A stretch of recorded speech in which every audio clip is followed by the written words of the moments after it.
$37 a barrel, the highest since January 2025. Now, viewers, of course, as we are now trying to also see and bring you the latest on the ripple effects of what's happening in West Asia. This is the latest that's coming in. It's the crude prices, which have now climbed as much as 13%. That comes to $82.37 a barrel, and that's the highest since January last year. And that's been the larger picture, the larger story we've been tracking, isn't it, Haim? How India and the world depend heavily on Middle East oil, and this escalation could disrupt supplies and drive inflation as well, which explains the figures that we're seeing on our screens.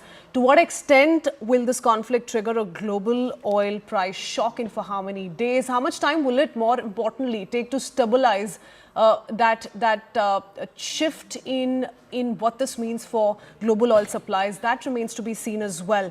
But prolonged instability most certainly is going to leave this kind of impact on the entire world. Instability in the Middle East means bad news for global economy, and that's what this number is also indicative of. Shipping routes, aviation, global supply chains, all of that, remember, is going to be disrupted. The question is then for how long, and what you see on your screens is also an indication of the same. Crude futures climbing as much as 13% to $82.37 a barrel. It's the highest since January 2025, and it could, in fact, go up even higher, and that's the worry really here. So are we really ready to see this kind of an economic consequence coming in with this escalation? How is it that the world will brace for this challenge is something that needs to be looked at very closely. Absolutely, especially with the Strait of Hormuz also being the disruptions that we are seeing there. We are going to see a wider impact of that. Also, remember, this is going to prove to be a bargaining chip in this entire conflict in West Asia as well. As we look at the crude futures here, there are many stocks which are also going to be affected by the disruptions in the Strait of Hormuz, and we're going to see the ripple effects of that also. For more on this, we have Siddhant with us. Siddhant, of course, this is the latest coming in crude futures climbing as much as 13%. What can you tell us, Siddhant? Well, that's right. So oil prices surged by 13%. Crude futures climbed as much as 13% to $82.37 per barrel, the highest since January 2025. And this is all because of the conflict in the region. In fact, there are two reasons to it. One, that the choke point, which is the Strait of Hormuz. Iran is conducting military operations there. Perhaps the vessels are not being able to pass that route.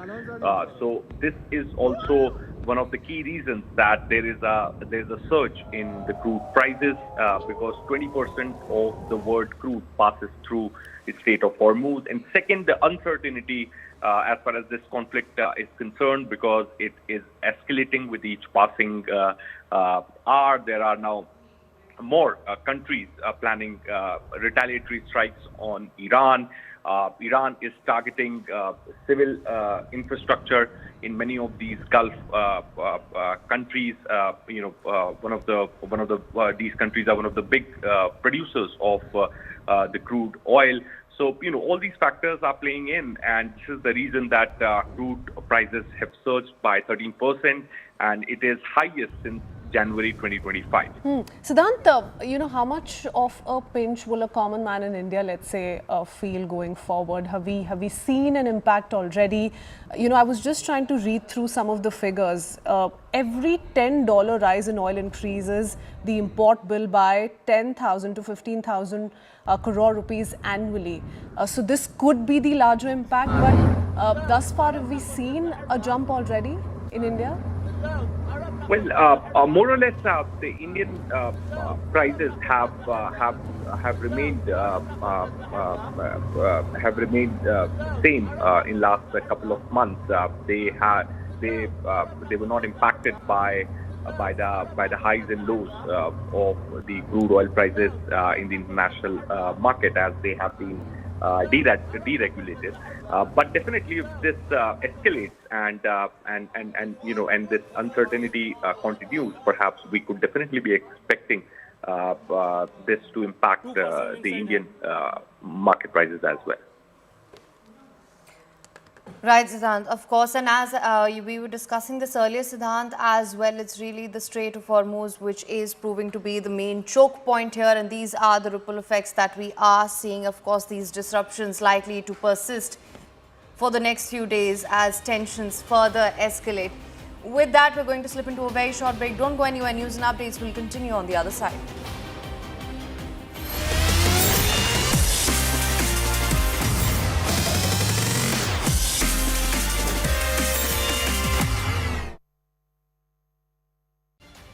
Viewers, the war is on. The war is on in the Middle East, and it is only widening by the minute. And it was expected that the Iranian regime would fold, but it hasn't. It has decided to dig its heels deep into the ground, and it is fighting with its back to the wall. Unprecedented visuals coming out from the Middle East, viewers, today. We will first begin with the most emblematic picture that we were expecting to see, or we would have expected to see, but perhaps not today, in the next few days. But viewers, unfortunately for Ayatollah Khamenei, the first visuals that are coming out from Iran are of his own decapitation. These, viewers, are the IRGC headquarters. This is where somehow, God knows how, Ayatollah was present in the most expected location. He was not supposed to be there, viewers. Anyone else would have decided not to be at the most obvious site, the site where perhaps the Americans and the Israelis would target first. Why he was there, we don't know. Did someone give him away? We don't know. But the fact is, viewers, in the first wave, in what was being called the preemptory attack by the United States and Israel, Ayatollah Khamenei's end came. For about 8 hours, Iran refused to confirm. It took President Trump on Truth Social to come out and say that Iran's supreme leader, Ayatollah Khamenei, had been decapitated in a strike that had been conducted by Israeli and American forces. 40 bunker busters pummeled this headquarters. It's in the heart of Tehran. As I said, viewers, it was the most obvious site. Why the Ayatollah chose to be there, we don't know. But we do know that with him went a number of other senior leaders. And you can see these buildings basically being reduced to rubble within seconds. The impact was so devastating that for a mile...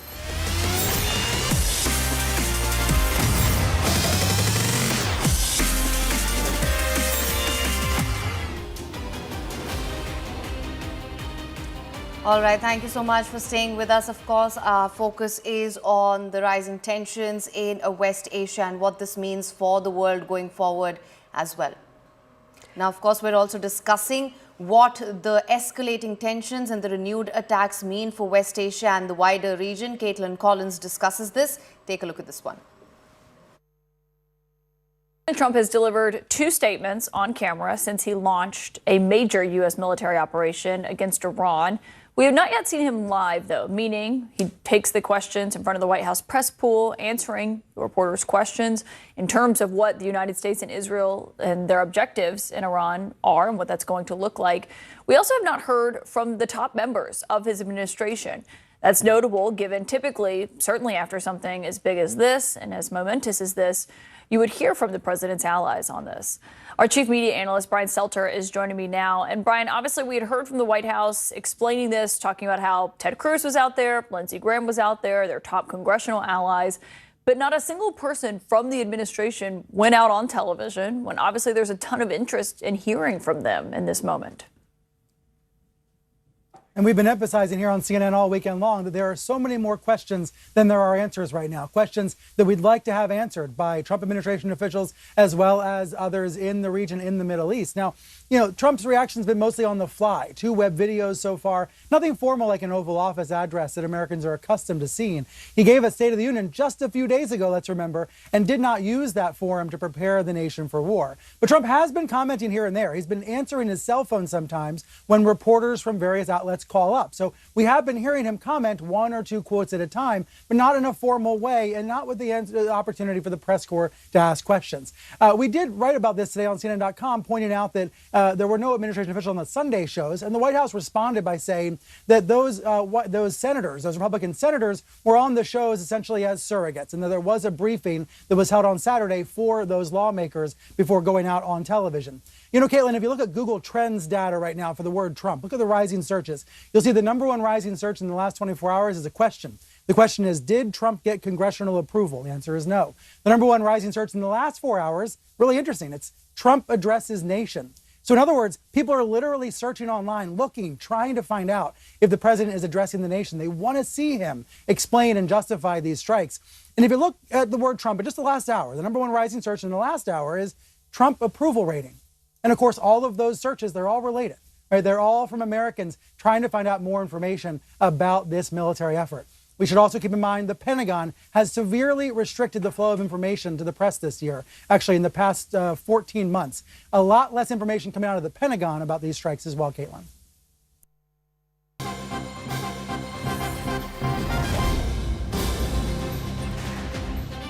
All right, shifting our focus to more breaking news coming in, let's talk about the claims made by Iran in the latest. Iran has said that several significant damages have been done by its own military, including US base in Kuwait that Iran says has been completely decommissioned. US base in Bahrain also hit by drones. It says severe damage has been reported.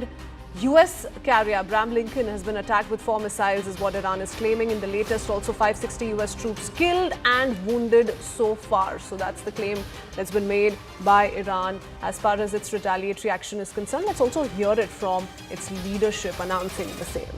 ناو هواپیمابر آبراهام لینکلن ارتش آمریکا با 4 فروند موشک کروز مورد حمله قرار گرفت.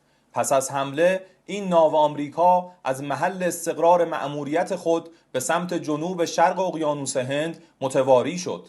پایگاه دریایی السالم آمریکا در کویت در پی حملات اخیر کاملا از رده فعالیت خارج و 3 سازه زیرساختی دریایی محمد الاحمد آمریکا در کویت نیز منهدم شدند. پایگاه دریایی آمریکا در بندر سلمان بحرین مورد اصابت 4 فروند پهپاد قرار گرفته و خسارت شدیدی به مراکز فرماندهی و پشتیبانی آن وارد شده است. در ادامه حملات به اهداف دریایی دشمن متخاصم، 3 نفتکش متخلف کشورهای آمریکا و انگلیس در منطقه خلیج فارس و تنگه هرمز مورد اصابت موشکی قرار گرفته و در حال سوختن است. محل استقرار نظامیان آمریکایی در بحرین با 2 موشک بالستیک و سایر پایگاه‌های آمریکایی در منطقه مورد حملات پی در پی قرار گرفتند که این حملات منجر به کشته و زخمی شدن 560 نظامی آمریکایی تا این لحظه شده است.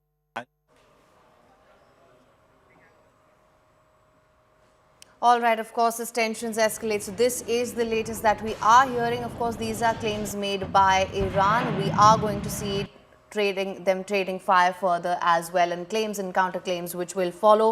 For what we do know right now, it's US bases in Kuwait, which we're given to understand has been completely decommissioned, and of course the US carrier Abraham Lincoln, which also we're given to understand was and attacked on with 4 expected missiles. lines, isn't it, Haim? Iran is also escalating now the fight using the Hezbollah. So through proxies, it's waging a war against Israel. And let's see to what extent, they end up damaging US bases. These are the claims so far that have been made by Iran. But let's also give a sense of what US action is looking like. And President Donald Trump's statements, 2 of those public statements that have been made in the last few hours alone also sum up what the US intent is looking like at the moment. Donald Trump says these strikes will continue on Tehran. Let's not forget, he's also said in as many words that US will batter Iran for the next few weeks. So the United States stays committed to what it has promised. In fact, also spoke of how US has lived up to some of those promises. As for Israel, we're seeing the IDF engage with Hezbollah. So that's a little bit of a retaliation that's Right. also being witnessed on its part. So these are two areas that are being focused on him, and it's going to be interesting to what level do we see an escalation in the next few hours is going to decide what happens to the entire region, because the Right. Gulf is as much a part of the story now. Right, and as tensions peak as well, we are also firmly focused on the disruptions in the Strait of Hormuz. Remember, that remains a bargaining chip in the entire West Asia regions and has global ramifications. We've already seen the kind of ripple impact that's had on the crude futures, the stocks that it has affected going forward. What that means even back home in India, that is something that remains to be seen as well, because the Strait of Hormuz is a crucial choke point in the region, which is very much in focus at this point. When we talk about Israel and the United States saying that they fulfilled a certain promise here, as Kritzween was mentioning earlier. Remember, Kritzween, earlier we also heard Israeli Prime Minister Benjamin Netanyahu say that this is something that I've longed to do, yearned to do for 40 years. And now I have the assistance of my friend, the United States. And in light of that, this joint operation that we're seeing right now, what really is the end game is the question here. With Khamenei eliminated, what happens going forward? There's also a vacuum in Iran that remains to be seen what happens there. Yeah. And the last 2 decades, in fact, have summed up that story both for US and Israel. Both for the last 2 decades have accused Iran of secretly developing a nuclear weapon. And that is the problem that lies at the heart of this conflict, is what we were seeing both sides also looking at achieving through negotiations that clearly fell flat. As for Iran, while it's making all these tall claims, can Iran realistically sustain a prolonged conflict with these two superpowers, Israel, US? Remember, all of this has happened in a planned manner because clearly Iran was not able to defend its airspace. Clearly, we saw that Iran's missile and drone capabilities, even though they're spoken of largely, have only come in as retaliation. They really could not prevent the kind of damages we've seen all of Iran, which also include the big claim that has been made by the United States that the supreme commander has been neutralized, which in itself is a big, big setback. So what this means for the leadership going forward remains to be seen. What's also interesting is whether cyber warfare becomes a major battlefield going forward in this conflict, and to what extent. So far, what we can tell you, the details that we're putting out on our screens as well, these are claims that have been made by Iran. But parallelly, the other significant development is the back and forth between Hezbollah and the IDF. Israeli forces now carrying out airstrikes on some of these Hezbollah operatives, because Hezbollah was the first to make the move on part of Iran. Iran clearly now resorting to proxies in taking on Israel. So for now, IDF and Hezbollah currently, at loggerheads. They've locked horns. That's the latest coming in. The other concern which is being put out by the world largely is whether or not international law has been violated. Is this, or can this be seen as self-defense, or there are problems that lie here? And there are several experts who've also weighed in and made comparisons to what kind of precedent perhaps US President Donald Trump could be setting, and a wrong precedent at that, because this could mean that Russia may want to take cue in conquering Ukraine. This could also mean China may make a similar move in taking over Taiwan. So those are concerns that several geopolitical analysts have spoken of on what kind of precedent does this really set. But the global community is reacting. Countries not very divided at the moment. We do see how several European nations, at least strategically, have come out in support of US, clearly aligned with the United States, especially given what we've seen in Gulf nations, how some of these Iranian strikes on US bases have also inflicted casualty, heavy casualty, at least at civilians or civilian areas to begin with. Absolutely, Kritzween. Of course, many also contending that two things can be true, saying that the West perhaps is playing an aggressor here, as well as the fact that, of course, the Iranian regime is is responsible for the oppression of millions of Iranian people. Now, we'll continue to ask these questions and bring you more developments on this front. With that, we're going to slip into a very short break, but don't go anywhere. News and updates will continue on the other side on CNN News 18. Do stay tuned.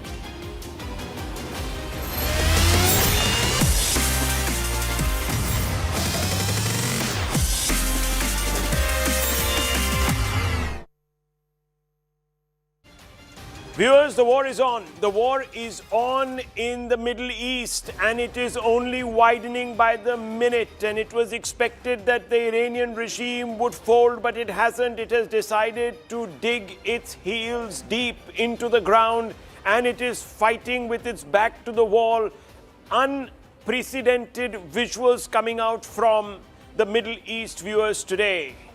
We will first begin with the most emblematic picture that we were expecting to see, or we would have expected to see, but perhaps not today, in the next few days. But viewers, unfortunately for Ayatollah Khamenei, the first visuals that are coming out from Iran are of his own decapitation.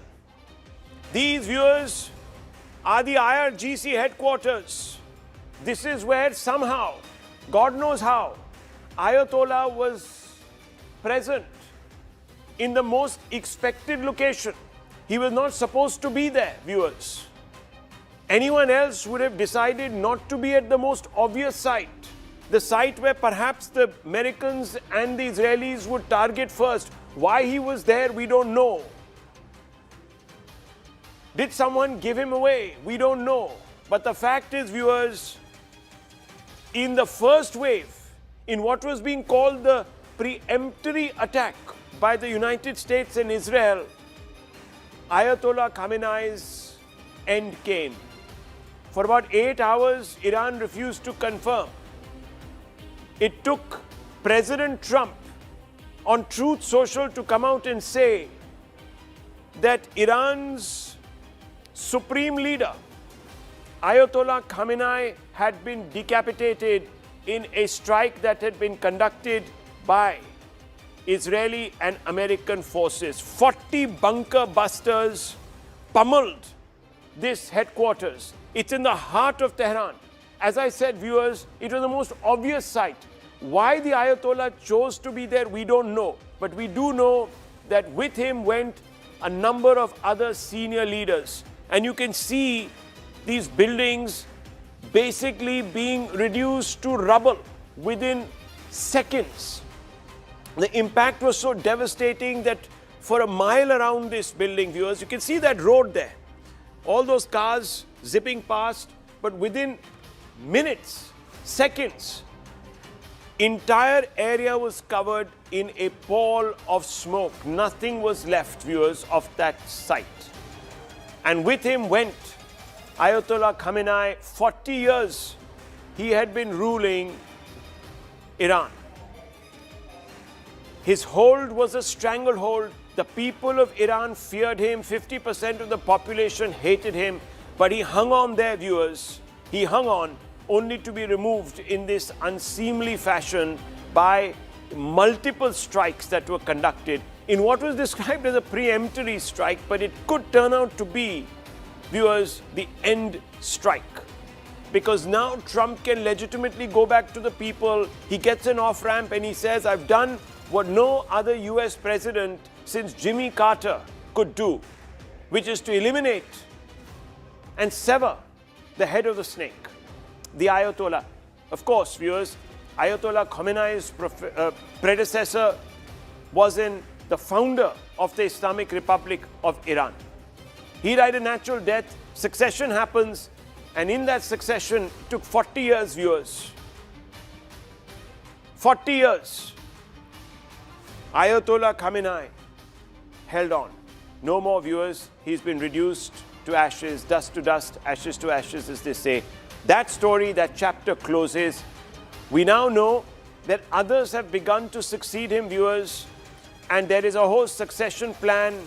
It's going to be run, the country is going to be run by an interim authority of 3 leaders, and over a period of time, these leaders are expected to either give shape to a more moderate turn in Iran, or viewers, continue down the radical path and continue down the path to war. Now, viewers, what we didn't expect were these scenes. Right after that attack, which took out the Iranian leadership, the Iranians, as I said, battened down the hatches and they hit back. And they have hit back, viewers, across the Gulf. And what you're seeing are pictures that have come from Dubai.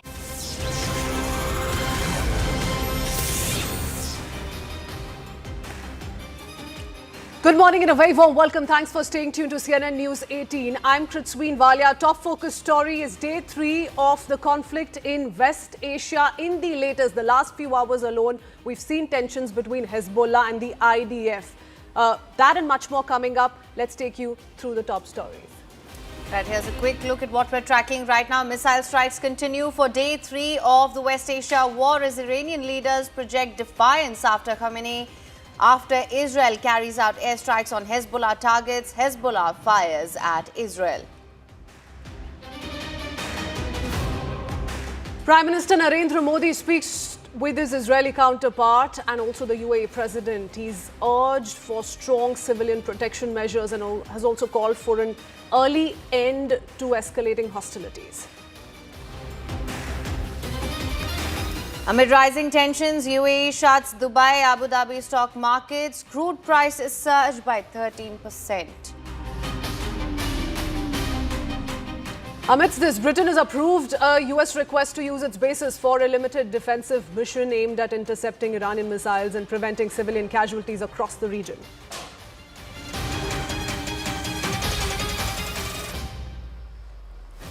And fresh clashes erupt in Baghdad. The security forces confront pro-Iran regime demonstrators, intensifying political unrest and heightening regional tensions amid ongoing Middle East turmoil. India's Consul General in Jeddah assures the Indian diaspora of full consular assistance, sets up a 24/7 helpline and preparedness amid the evolving regional situation.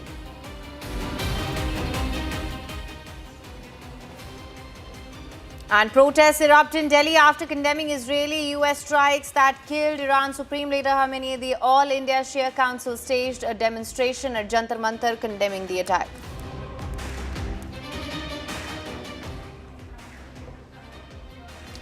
Okay, let's quickly give you the latest update coming in on the West Asia conflict. Israel has launched a fresh wave of airstrikes targeting Hezbollah positions across Lebanon, including strongholds in Beirut's southern suburbs. Also, rockets were fired towards Israeli territory, and that has prompted a counter-retaliation. So Israeli military says the strikes are aimed at Hezbollah infrastructure and leadership targets linked to the Iran-backed group.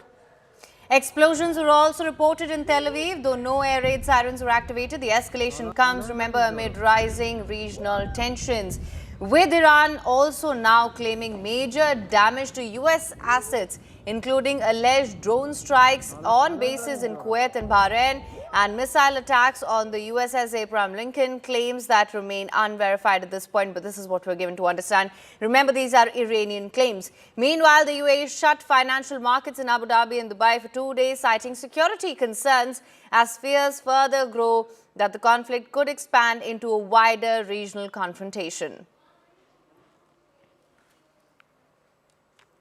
Let's briefly shift our focus to the likely scenarios. So what are the possibilities that are out there for the rest of the world? Some of the observations that we've zeroed in on. Number one is, of course, rapid regime change in Iran. So there's unrest on streets. Let's not forget the demonstrations that had been taking place, the crackdown on demonstrations that resulted in thousands losing their lives already in Iran. Military defections also expected, a decapitated IRGC unable to exert any control is a possibility certainly being looked at. Hezbollah, Houthis also stand weakened without Iran's formal help. This could also strengthen Israel to execute expansion plans. The likelihood of the same, of course, could mean moderate air power, which could cause short-term damage, and this could rarely have an effect on the regime change. But what that could look like remains to be seen still. The second possible outcome, protracted war, high human cost. Again, something that has already been concerning Iran, and that could only go up the next few days. Airstrikes from both sides now turn into war of attrition. We've also seen US avoiding boots on ground. They've limited political leverage. Weakened Iran regime absorbs losses. Israel suffers high human and infra cost as well. And as is people in Israel, remember, have been quite upset at how everything has transpired in terms of human losses since October 2024. That sentiment could again flare up. Global trade volatility, high oil prices also hitting world economies. Once again, we're seeing those figures already come in through market indicators. And the likelihood of this could mean high mirrors past conflicts. So possibility 3 here is what we've also extracted for you. Wider West Asia conflict. Now, neutral Gulf states have been drawn into this conflict, something which has been spoken of negatively by several world leaders. The Strait of Hormuz, again, a big focus area. The closure could send oil prices soaring. Iran proxies, US and Israel interests in the region. All of these are factors that need to be considered for sure. Moderate to high likelihood. Khamenei, remember, what happens to the leadership going forward? How is Iran going to take control of the situation is also something that is being looked at very closely. Tactical freeze and ceasefire is the other possibility. Back channel talks, remember, will be the key focus area. To what extent could that be seen in the near future? Or there is a big full stop to the negotiations that had been ongoing between the United States and Iran. Tehran, remember, has curbed nuclear ambitions. Oil steadies between $90 to $100 in long term. The likelihood of this, once again, dependent on Israel-US push for regime change. That, remember, seems to be the focus area, as is being spoken of by several experts, that from the negotiations, really, that the United States was looking at achieving to now the end goal really being regime change. Shivani Gupta is also with us in the studios. We're also being joined by guests this morning to really take the story forward, understand what this means, not just for the region, for India, for the other global players as well. Shivani, over to you. Yes, thanks a lot for that, Christine. I do thank all of our colleagues for being with us here this morning as we track the aftermath of the first day and a half of the attacks that have taken place and this conflict that is brewing. But I want to quickly go across to my colleague Akansha, who's joining us from our newspit as well. Akansha, we've been discussing some of the scenarios that play out. As it stands, the whole idea that you could propel a regime change, which would mean that the whole outlook of the state of Iran is going to change after the killing of Ayatollah Khamenei, that doesn't seem to be playing out quite the way the US or Israel would have hoped. Absolutely, and I think that is the key critical aspect of this, because till yesterday, when the confirmation of Ayatollah's killing arrived, the first thought that came to mind was that this is in fact the end of the Ayatollah's regime. But look at the way it was just a matter of a couple of hours that they came up with a transitional interim regime, which, as we all know, will comprise of members of the IRGC. In fact, you're looking at a transition council which is very, very close to Khamenei. One of them, in fact, was even Khamenei's close aide. You're also looking at now the IRGC regrouping. The question is, will they be willing to even go ahead with any peace talks? Is there any scope to bring this transition council back to the negotiating table? The IRGC is now going to emerge as a more intimidating force, is what many are saying.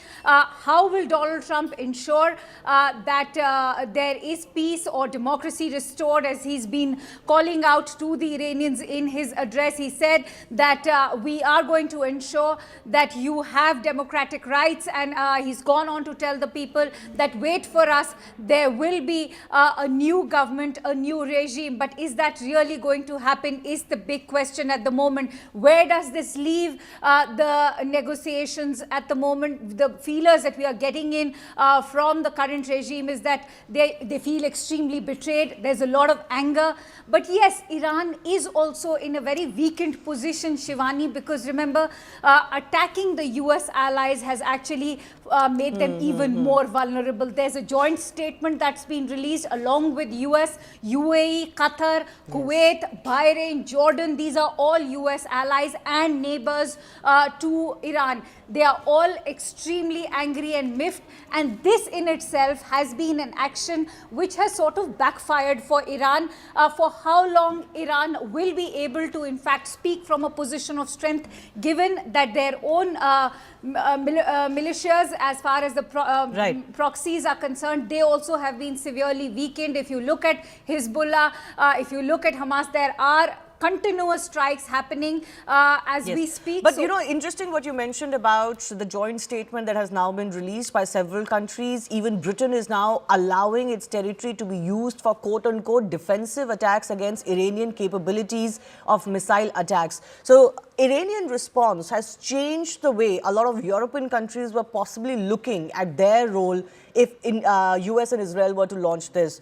The world is changing very quickly. Akansha, I have a breaking update coming in. The Strait of Hormuz closure is hitting Indian exports. Already, sources are telling CNBC TV 18 that 300 plus containers are now stuck at the Jawaharlal Nehru Port Trust, and 2,000 rice containers are stuck at Mundra Port. Akansha, coming back to you with more on this, because this is exactly the fallout that India would have been fearing.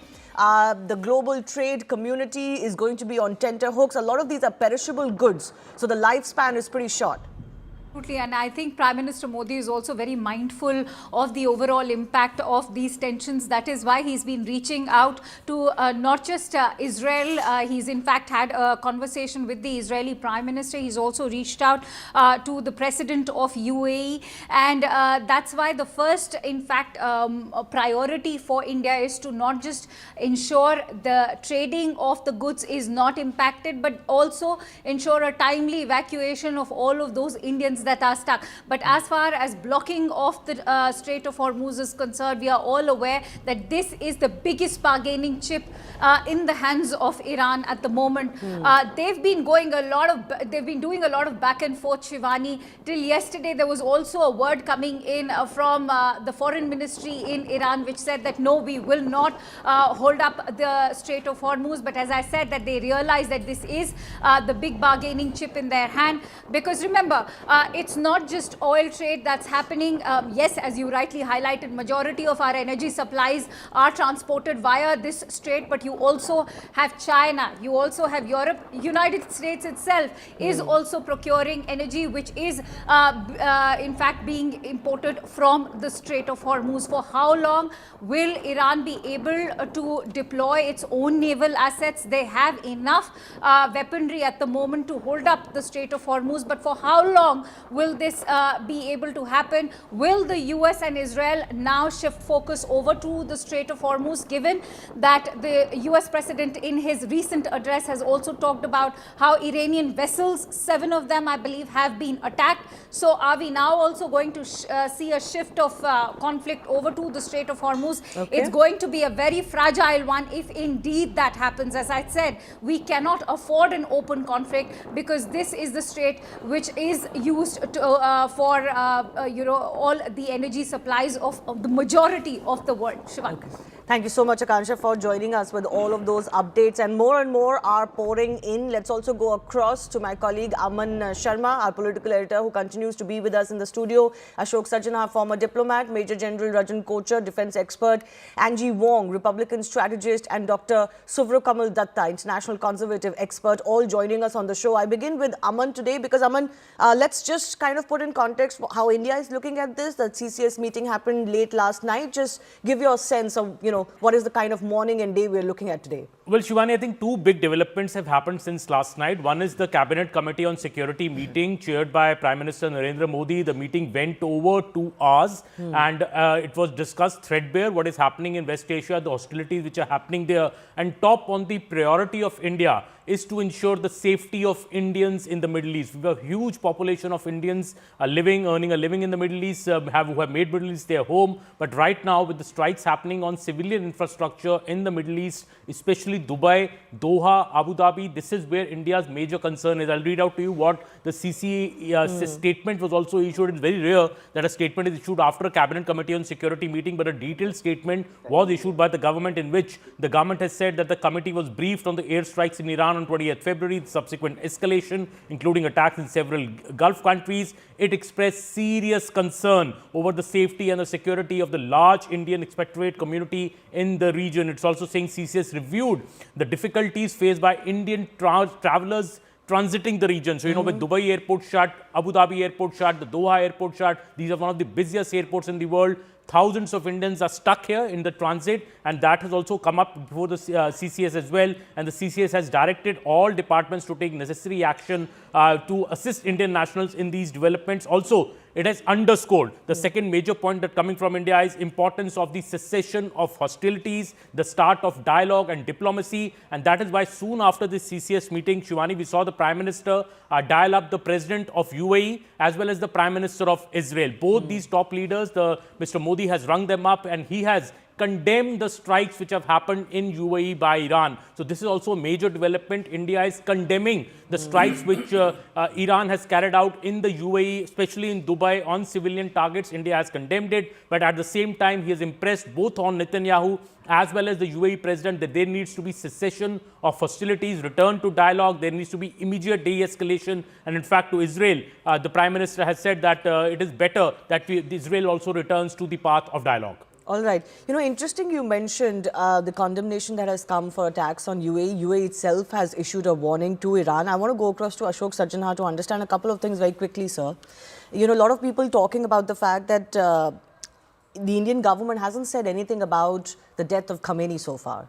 They haven't, quote unquote, condoled the death of Khamenei. But you have the Indian government, raising the issue of attacks on UAE. How do you see this? These are, is this to be seen as a very drastically different position of the Indian government from previous years? No, not really. Not really. Thank you very much, Shivani, for having me.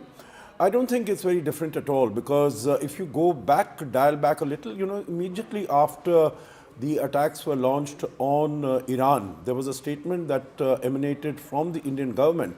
And there it was stated very categorically that we want cessation of hostilities. We do not want hostilities to continue. We want peace to prevail in that region, and we want dialogue and diplomacy. That is how any issues they should be sorted out. So I don't think that India was walking back from our interest in that region, because that region is very, very important for us. And particularly as far as the United Arab Emirates that you have mentioned, Shivani, that is particularly important. About 4 million of our people, of our compatriots, they live there, number one. Number two, that has been the worst hit by the Iranians, by all this. First, it was thought that it was maybe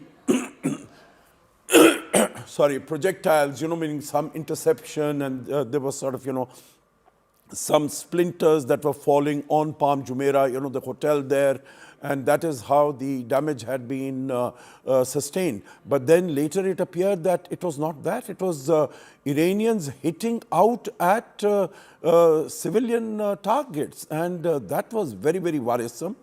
And although other places also, like Bahrain, like Kuwait, like Doha, like Abu Dhabi, they were also hit, but Dubai was the worst hit. Okay, so the second question that arises is, we've had this report that a British RAF base in Cyprus was allegedly targeted by a suspected drone strike on Sunday night.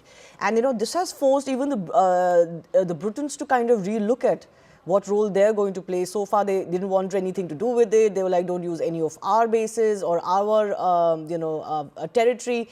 They're rethinking that because Iran is even attacking them. Iran has attacked every Gulf country. What is the strategy here? What is the end game for Iran here? I think basically it is, Shivani, as far as the United States is concerned, that is the biggest adversary. That is the one that, they are pitted against the United States. I remember, when I used to be in Iran just after the revolution in the 1980s, and that fervor has not diminished at all. At that time, there used to be calls of, what they in Persian they used to say, Marg bar America, death to America, and Marg bar England. So, as far as the United Kingdom is concerned, that also comes just below the United States as far as the perception of the Iranians is concerned in terms of the hostility that they have. So, they think America, Israel, and the United Kingdom, they are all a part of the same group that are ranged against Iran. They've broadened the conflict, certainly. Have they made more enemies than friends as far as this response is concerned? Look at some of these footages that are coming in. These are allegedly Iranian Shahid drones that have been attacking Dubai, UAE. As our experts was pointing out, UAE is one of those countries that has been affected the most as far as these attacks are concerned.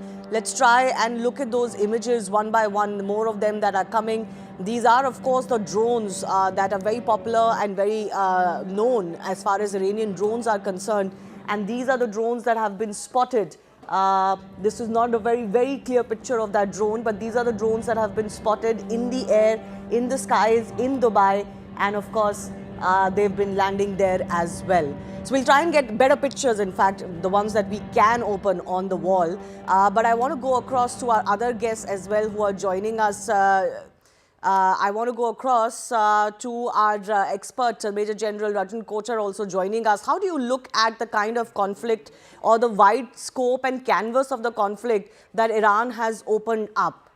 Is this desperation, or is there some strategy to this madness that they're attacking everybody in the Gulf and even a British base now?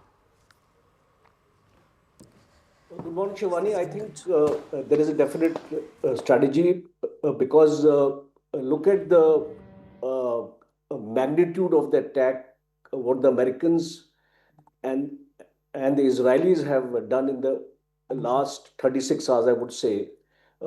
More than 1,200 to 1,400 missiles have been fired by the Israelis on Iran. And yesterday's estimate as far as Iran was concerned, I'm given to understand around 700 to 800 missiles have been fired by Iran. So what Iran is doing now is a target for effect, I would say that, as we call it in the army, that whatever target selection Iran is trying to do, it's going to cause pressure on the United States, and especially when you are targeting the allies. And the expansion of this conflict to Cyprus and Lebanon also, Shivani, because I am given to understand that Hezbollah is also enjoined in the conflict now. Houthis are already there. So what Iran has done is it has already activated its proxies, the axis of resistance, for a maximum effect. Because we need to understand one thing, as this conflict gets prolonged, Iran's capability to strike at the US as well as the Israel as well as the allies is going to get reduced, because all their missile sites are vulnerable. Their air defense has been practically demolished, and we are going to see the intensity of strikes by the US increase by the day, because the US does not want to prolong this conflict beyond a limit. And what my reading is that maybe about 7 to 10 days of heavy fighting may bring Iran on the table, or to the brink of its military waging capability, or a war waging capability largely diminished. Because That is the aim of both Israel US and US. You're absolutely right. They obviously can't always predict exactly how the country will go forward. But I think their aim is, definitely is for Israel, certainly, that they have to be their military capabilities, not just the nuclear capability or their missile capability, just overall the IRGC, the Iranian the core has to be diminished to an extent that for many decades they cannot mount that kind of attacks that they've been mounting via proxies and others. Angie Wong, I want to come to you. Donald Trump, against all expectations and against what his base seems to believe, has gone into another conflict. How much time does he have before, the tide turns against him? There's already been 3 soldiers of the US who've been martyred as far as this operation is concerned. How much more appetite would Republican base have for this? Well, Donald Trump has all the time in the world. In fact, he's already said today that he's expecting that these strikes might take place up to even 4 weeks. Now, the real time crunch here will be Congress. Whether or not Congress, when they get back to work tomorrow morning, it's Sunday here in the US, whether or not they're going to put any stop measures to say, hey, you can't conduct these strikes. Now, according to our Constitution, he has every executive right to go into launching this operation. It is not a full-blown war, but when it does become one, he will need congressional approval. And right now, because the Republicans control both houses, it's very, very likely that he'll get that. Now, will there be an appetite to go 4 weeks? Probably not. I think the American people are celebrating along with those in Iran for their liberation and their freedom. But will we have the appetite to continuously lose our U.S. airmen and servicemen and women? No, and my hearts and prayers go out to the families of those who are lost today in the U.S. military. And we don't want to see any more losses, which is why President Trump yet again has said, let's have real discussions here. Let's have serious negotiations. We still have diplomacy on the table. Will you now accept it? Seems like today's response by the IRGC and the new, now it appears that the new supreme leader is now deceased. The new leadership has now can either come to the table with the U.S. for discussions, or we're going to continue fighting. And it looks like the U.S. doesn't really mind if this continues for the long term. They certainly are not going to back off now. There's no point going into it if you're going to come back out of it with Iran either having an upper hand narrative-wise or still having capabilities that it's going to, remount certain attacks against both Israel and US. And then all of these Gulf countries are in the middle of this conflict as well now. Dr. Datta, coming to you, first a quick comment about global oil prices that have risen. There are ships that have been attacked in the Strait of Hormuz or close to it. Iran is continuing to launch strikes across the Middle East. We are seeing that vessels are parked or unable to move forward. How do you look at this situation, and what damage could this really cause, not just to the global economy, but to the Indian economy? Good morning, Shivani. Thank you so much for having me here. First and foremost, I express my condolences to all the innocent people who have been killed in Iran, in Israel, as well as in other neighboring countries. Having said that, yes, the trump card for Iran is, of course, the Strait of Hormuz. And what I understand is there is already, an indirect kind of a partial blockade, which is happening in the Strait of Hormuz. And that's the reason we see this kind of a upheaval in the different stock exchange across the globe. What I do understand is the way the things are escalating, and this war is not going to end in a day or two. My understanding is it will continue for at least a week to 10 days or so. And if Iran is pushed to the wall, beyond a point, then I think they might go for a complete blockade of Hormuz. And if that happens, then the global economy will really have huge kind of shocks, and Indian economy will not be far away from it. It is true that we do have a huge stockpile of crude oil with us, but for us to sustain in the long haul is a big challenge. And that's the reason why I understand the Honorable Prime Minister had spoken to the Prime Minister of Israel as well as to the President of United Arab Emirates, because ultimately, sooner or later, things has to be negotiated in the table through diplomacy. We cannot allow this war to go on for too long. But the question is like, will United States of America withdraw right now? Because I understand that there were three important things which were there in the agenda of United States of America. First was the elimination of Khamenei and the top leadership. In that they have succeeded. The second one was complete neutralization of the nuclear capability in Iran. But the nuclear reactors so far in Iran are functioning safely. And the third was, of course, a kind of a guarantee which Iran would give that it would no longer patronize the terrorist groups and it would not go ahead with the nuclear program. And most importantly, Looks like we've lost that link with Mr. Datta. We'll try and go back across to it. But yes, Ashok Shadrinhal, please expand on this. You know, I just want to look at this point one more time. There are very many nations who have, very good relationships, let's say with the US or with others, but they have condemned the strikes by US and Israel in Iran as a violation of international law, the rule-based order, whatever of it is remaining, and of a country's sovereignty, regardless of what your opinion is. India hasn't. What does that tell you? Yeah, no, as far as, condemnation of the action by United States and Israel, it is something akin, in my view, if you look at when the Russia-Ukraine conflict started.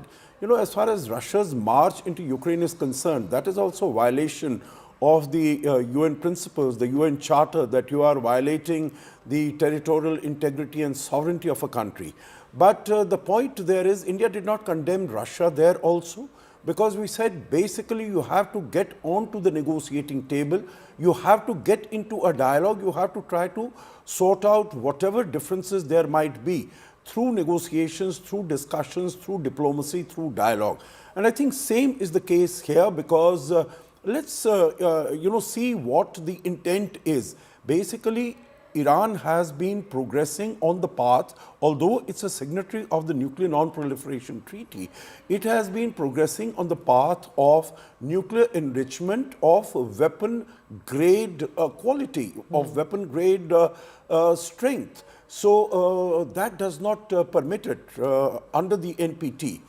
And no country, it's not only the United States, Shivani, no country in the region, and definitely not India also, none of the countries in the Gulf or in West Asia, they want Iran to become a nuclear weapon state. So, it might be the United States is taking action on that score, but definitely most of the other countries are also very much with it. The second aspect, if I could amplify on that, is the arsenal of missiles that Iran has. And there are certain international treaties, the MTCR, the missile control regime. So under that, what is the numbers, what is the range of the missiles that you can have? That is something also that needs to be discussed. And finally, and very importantly, is the axis of resistance that Iran has created, particularly all around Israel, whether it is the Hamas, Hezbollah, Houthis. In Syria, they had a presence there. In Iraq, they have a presence there. Although we know that Hamas and Hezbollah have been considerably, very significantly degraded since the attack on Israel on 7th October 2023. But still, we can see that Hezbollah still has, some wherewithal, some capacity to inflict damage on Israel. And all the countries in the region are very apprehensive that what could possibly happen to the stability in that region. So there are many issues that these countries also feel that Iran needs to, wind back on. And what the United States is doing is an action in that direction. Some updates coming in. There are global fallouts on ground as well as far as Shia and populations are concerned. But now we're getting reports that clashes have erupted between Shiite protesters and Bahraini security forces after a demonstration condemning the assassination of Iran's supreme leader. They were dispersed, but Molotov cocktails reportedly were thrown during the unrest. So, these are also ramifications of what's going to happen on ground in many countries as far as Shia populations are concerned. And in the Gulf region itself, there are very many countries who have them. India has a significant a percentage. We've seen some very peaceful protests so far in India, but we've seen what's happened in Pakistan, for example. Not a large Shiite population, but they were able to cause some damage to the US consulate offices as well. Aman, on ground, these are the human reactions and the aftermath that countries would have to deal with. Well, clearly, Shivani, and we saw what happened in Karachi yesterday, in Lahore, these images of protests at the US consulates there. In one case in Karachi, in fact, the US Marines had to open fire in which nearly 20 people were killed. So clearly the violence is a major concern in this region because there is an eruption, of these protests. But in India, so far, what we've seen are peaceful protests. We saw that in Srinagar and various parts of Jammu and Kashmir yesterday, and Chief Minister Omar Abdullah had also put out a statement saying, let people mourn, let people went out there mourning, don't act harshly against them. And that, I think, has been a smart approach. And in India, we've not seen any major violence happening so far. But from where Mr. Sajanhar was, speaking, I think also India is maintaining a very balanced line here when it comes to diplomacy. We saw S. Jaishankar call up his Iranian counterpart 2 days back, as well as his Israeli counterpart. But since the death of Khamenei became official, India and Iran have not spoken so far. So this is, don't you think, Mr. Sajanhar, this is also because the opposition in India is now saying that has India picked a side? Because here India, is not condemning the killing of Khamenei, but is condemning the strikes by Iran in the UAE. So the Congress is clearly saying that India seems to have picked a side. No, I don't think so. I don't think India is in the business of picking a side. India, it follows a policy of, what is called both strategic autonomy and multi-alignment. So we have excellent relations with Iran, and we, of course, would not like that, this instability continues to increase, continues to go forward.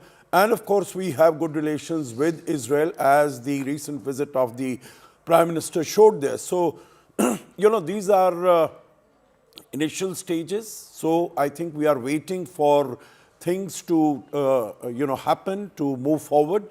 And then only we sort of, take a call there.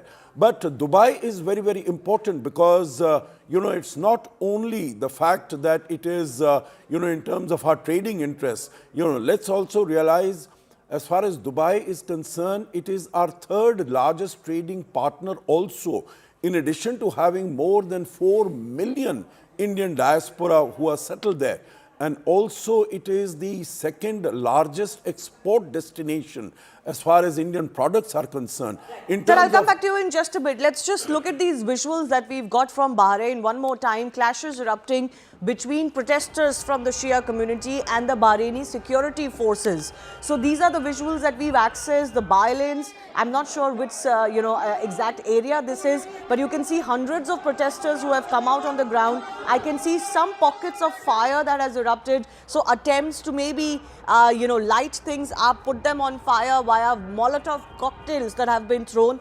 And you can see that in the images where you can see people actually throwing these projectiles, Molotov cocktails, others on the street, very many hundreds of protesters who are chanting certain slogans as well. And you can see that there's an attempt at arson, at, lighting fires in the street. Some, spot fires have also been managed to be lit. And then, of course, are the security forces. We're being told that they have had to use some force as far as dispersing these crowds is concerned. So again, Bahrain is, of course, a country that has also been caught as far as this skirmish is concerned. You can see a lot of people here in this group, whatever we can see of this footage, a lot of people, youngsters, a lot of men, but there are women as far as this protesting crowd is concerned. as well. So these are the visuals coming in, and this is going to be an interesting thing to watch out for, how countries with a significant Shia population on ground manage the aftermath and the demonstrations that are now erupting since yesterday. This is in Bahrain. Several other countries have seen it, and in many cases they will have to use, of course, force. Security forces have also had to fire tear gas at a pro-Iran protest in Baghdad's green zone. That's the other breaking update that we're getting. So in more and more of these countries, this is going to take place. And this is, of course, one of those aftermaths, one of those unintended consequences that countries have to look at, even if they had no role in this conflict. They might have Shia populations and they might have ramifications on ground. We'll slip into a very short break. We'll get you more news and updates that we're tracking from the entire Middle East, US, Israel, and of course in Iran. Stay with us.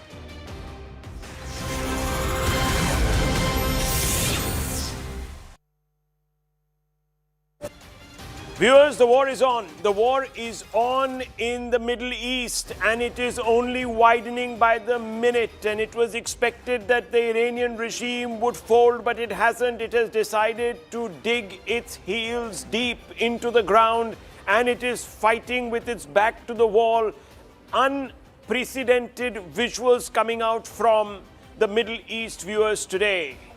We will first begin with the most emblematic picture that we were expecting to see, or we would have expected to see, but perhaps not today, in the next few days. But viewers, unfortunately for Ayatollah Khamenei, the first visuals that are coming out from Iran are of his own decapitation.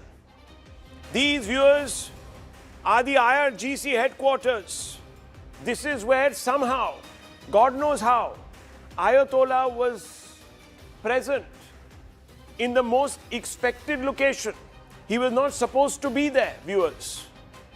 Anyone else would have decided not to be at the most obvious site, the site where perhaps the Americans and the Israelis would target first. Why he was there, we don't know. Did someone give him away? We don't know.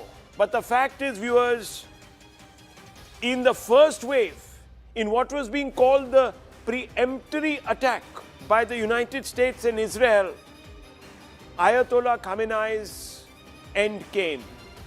For about 8 hours, Iran refused to confirm.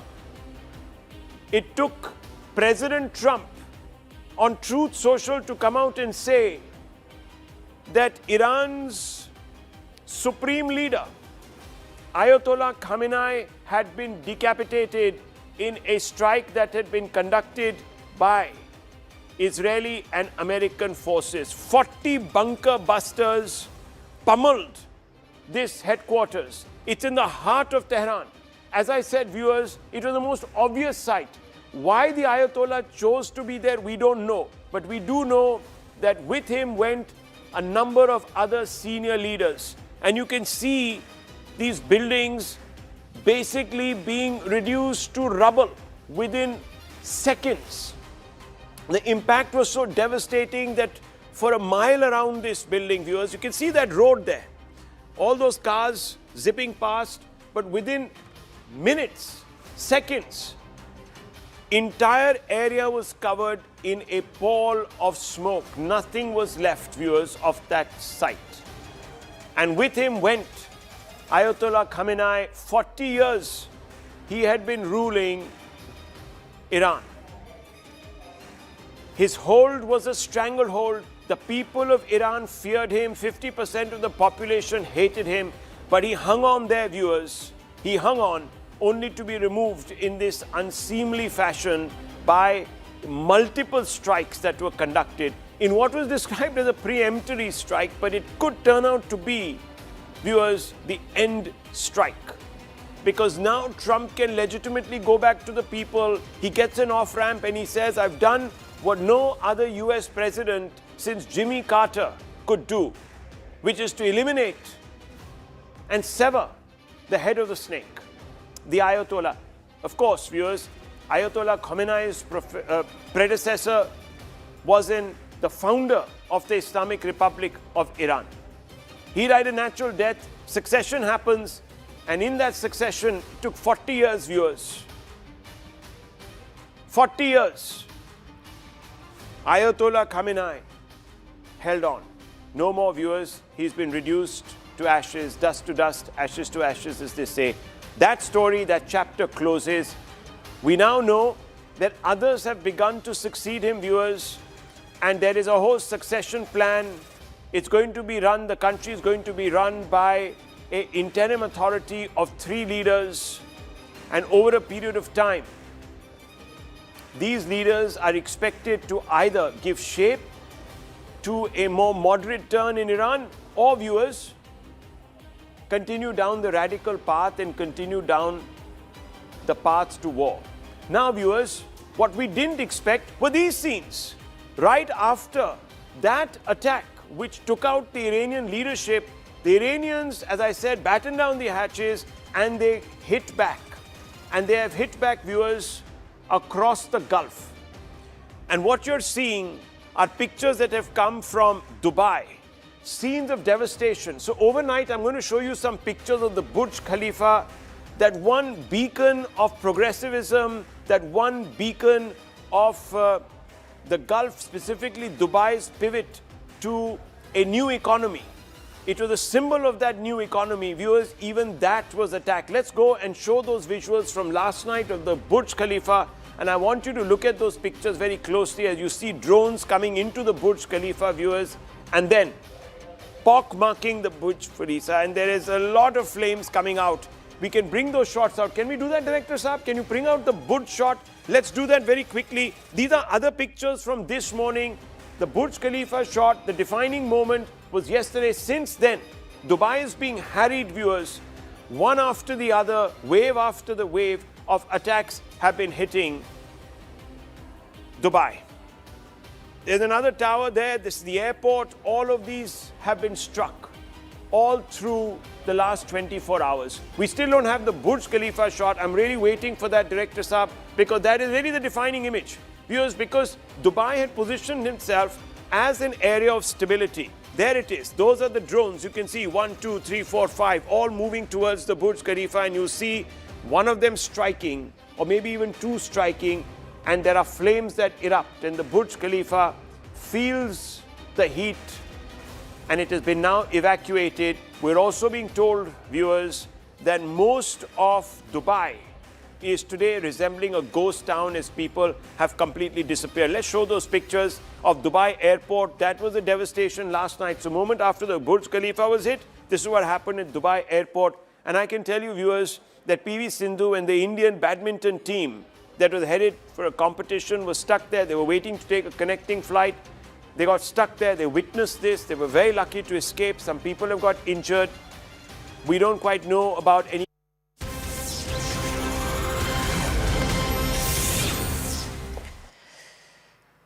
Thanks a lot for staying with us. Shivani Gupta here. I'm joined by Aman Sharma, and we've been getting a lot of updates about how pro-Iran protests are erupting in a lot of countries, including the very Gulf countries that Iran is attacking back. So now updates have come in that security forces have had to fire tear gas at Iranian protesters in Baghdad's green zone as well. We'll go across to our newsroom to see what more updates we are getting. What are the visuals really looking like? I'll go across to my colleague Christine, who's also joining us here from our news desk. Christine, updates of tear gas being fired as far as this is Baghdad's green zone. What can we see? Yeah, the green zone is a 10 square kilometer area in Baghdad. This houses a lot of ministries, offices, so government area largely, and this is how security forces are trying to take stock of the situation. You see them running around, tear gas being fired by security forces here. And look at the number of protesters. They're all making their way out now. But the situation really, really worrying. And this is not just Baghdad. We've picked up similar visuals from different parts of the world. These are mostly Khamenei supporters, because he's not a political figure alone, Shivani. Let's not forget, he's also a religious figure. He's a spiritual leader. And he's been seen as defending the Muslim cause, is why we're seeing that sentiment come in from Pakistan, from Iraq, not just Iran, in India as well. Yesterday we'd seen... our colleague here to focus on some of these visuals. If Yeah. you can just go back by 5 seconds, you look at these visuals, look at the amount of smoke. This is all tear gas smoke that has had to be used against the protesters there. You see flags being... The numbers of Yeah, the number of protesters are also protesters. pretty It's a huge. sea of protesters. And let me quickly take our viewers through some other visuals as well.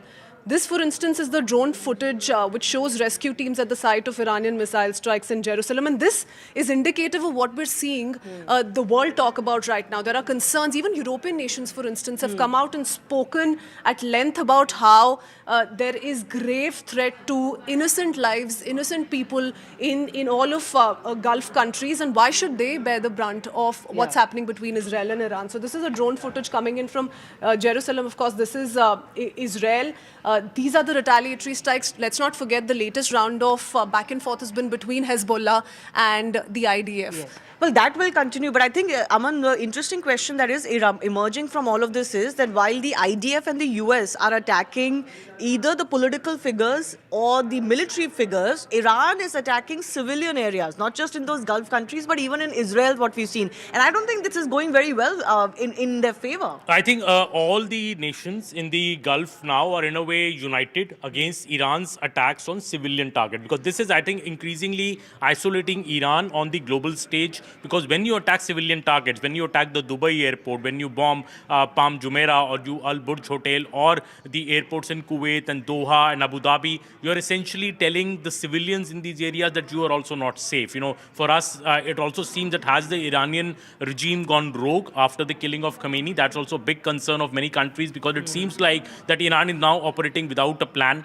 It is essentially bombing civilian areas to force countries like UAE, Saudi Arabia to enforce a ceasefire or to impress upon US and Israel to stop their attacks. I think that is not going to happen. But what is happening right now is Iran is isolated on a global stage, as Kritzwin was mentioning, that even the Shiite protesters in various countries, and you saw yesterday these horrific visuals coming in from Pakistan, where in Karachi, the Shia protesters stormed the US consulate. Nearly 20 were killed in firing by the US Marines. So, when this kind of violence starts to happen, it can spiral very quickly. And that is what I think more and more countries are worried about. Yes, there are, of course, going to be ramifications for the targets that you choose. Even in Israel, a lot of the strikes that Iran has managed to mount has been on non-military and non-political targets. We'll wait and see how this plays out. We'll slip into a very short break, but we'll be right back with more news and updates from our newsroom.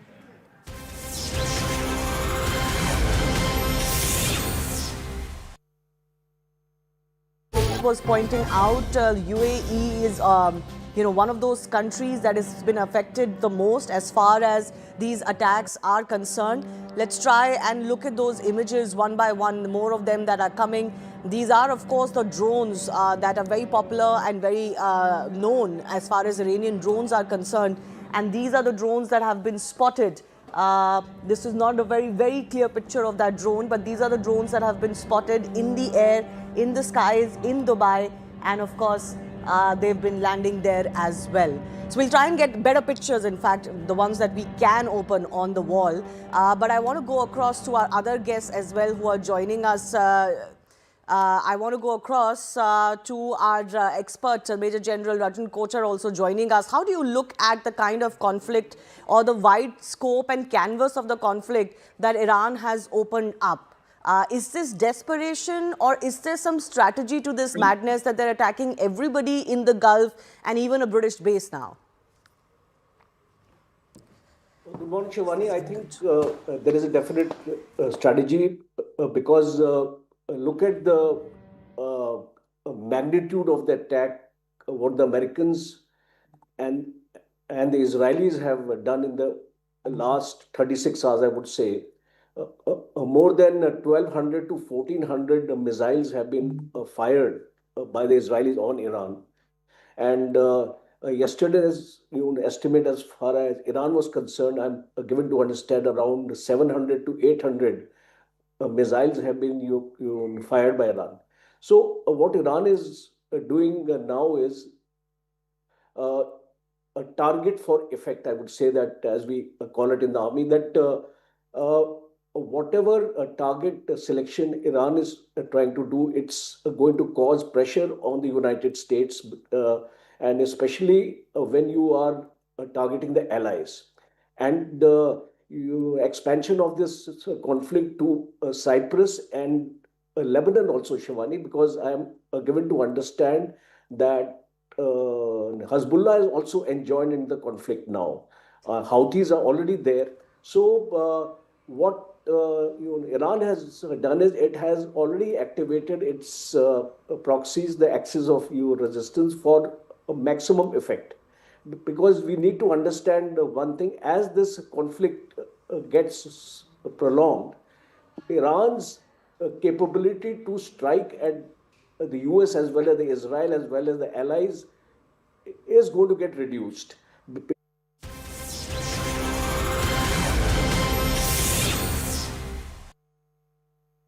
With Iran very much still under attack, we've been using videos and satellite images like this one of the strike on the Supreme Leader's office to analyse how the senior leadership was dismantled by US and Israeli strikes and where exactly they've hit. We now know from US and Israeli sources that the CIA, along with Israeli intelligence, had been tracking Iran's senior leadership for months. Then came intelligence about a perfect opportunity to strike in broad daylight, when many of Iran's top officials would be in the same place at once. And that place was here, the leadership house and the hub of Iran's power. It's also the office of the Supreme Leader, Ayatollah Ali Khamenei, now confirmed dead. It's in a very old, traditional Tehran neighbourhood, surrounded by government offices, scientific institutions and museums. Khamenei was known to not leave this compound much. He was seen here in this video just last week, addressing crowds at a mosque. The Israelis say they hit 3 sites on the compound simultaneously. We found several locations that have damage. You can see a central building completely flattened. You can also see 2 craters here. This one appeared to have been targeting an underground structure, according to a former US Special Operations Tactical Advisor, Wes Bryant. Over here, you can see crowds and emergency and construction vehicles. But this wasn't the only location hit. The Intelligence Ministry headquarters was also up in smoke yesterday. And then there's this strike, right outside the house of former Iranian President Mahmoud Ahmadinejad. He has today been reported dead by some Iranian outlets. CNN has not been able to confirm his death. Ali Shamkhani, a senior advisor to the Supreme Leader, has also been reported dead by the Iranian authorities. He narrowly escaped death last June when Israel struck his home in this precise targeting of a top-floor apartment. Almost miraculously, he emerged from the rubble days later. This time, he was not so lucky. But others have been. The Iranian foreign minister here, Abbas Araghchi, was away in Geneva this week. The Oman Foreign Ministry posted this picture of him meeting his counterpart just 4 days ago. That trip may have saved his life. But Iran is very much still under attack. This IDF footage from Sunday morning shows a strike on the headquarters of the Iranian Revolutionary Guard Corps, the notoriously brutal elite wing of Iran's military. What happens next remains to be seen, but Iran is aggressively fighting back, striking multiple US allies across the Middle East, including the United Arab Emirates. Fires visible here over Dubai's port area, alongside Kuwait, Qatar and Bahrain.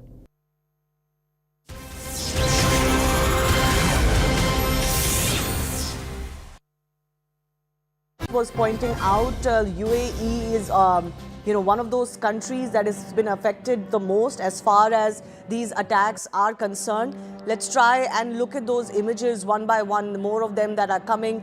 These are, of course, the drones that are very popular and very known as far as Iranian drones are concerned. And these are the drones that have been spotted. This is not a very clear picture of that drone, but these are the drones that have been spotted in the air, in the skies, in Dubai, and of course, they've been landing there as well. So we'll try and get better pictures, in fact, the ones that we can open on the wall. But I want to go across to our other guests as well who are joining us. I want to go across to our expert, Major General Rajan Kochar, also joining us. How do you look at the kind of conflict or the wide scope and canvas of the conflict that Iran has opened up? Is this desperation, or is there some strategy to this madness that they're attacking everybody in the Gulf and even a British base now? Good morning, Shivani. I think there is a definite strategy because look at the magnitude of the attack, what the Americans and the Israelis have done in the last 36 hours, I would say. more than 1,200 to 1,400 missiles have been fired by the Israelis on Iran. And yesterday's estimate as far as Iran was concerned, I'm given to understand around 700 to 800 missiles have been fired by Iran. So what Iran is doing now is uh, a target for effect. I would say that, as we call it in the army, that whatever target selection Iran is trying to do, it's going to cause pressure on the United States, and especially when you are targeting the allies. And expansion of this conflict to Cyprus and Lebanon also, Shivani, because I am given to understand that Hezbollah is also enjoined in the conflict now. Houthis are already there. So what Iran has done is it has already activated its proxies, the axis of resistance, for a maximum effect. Because we need to understand one thing: as this conflict gets prolonged,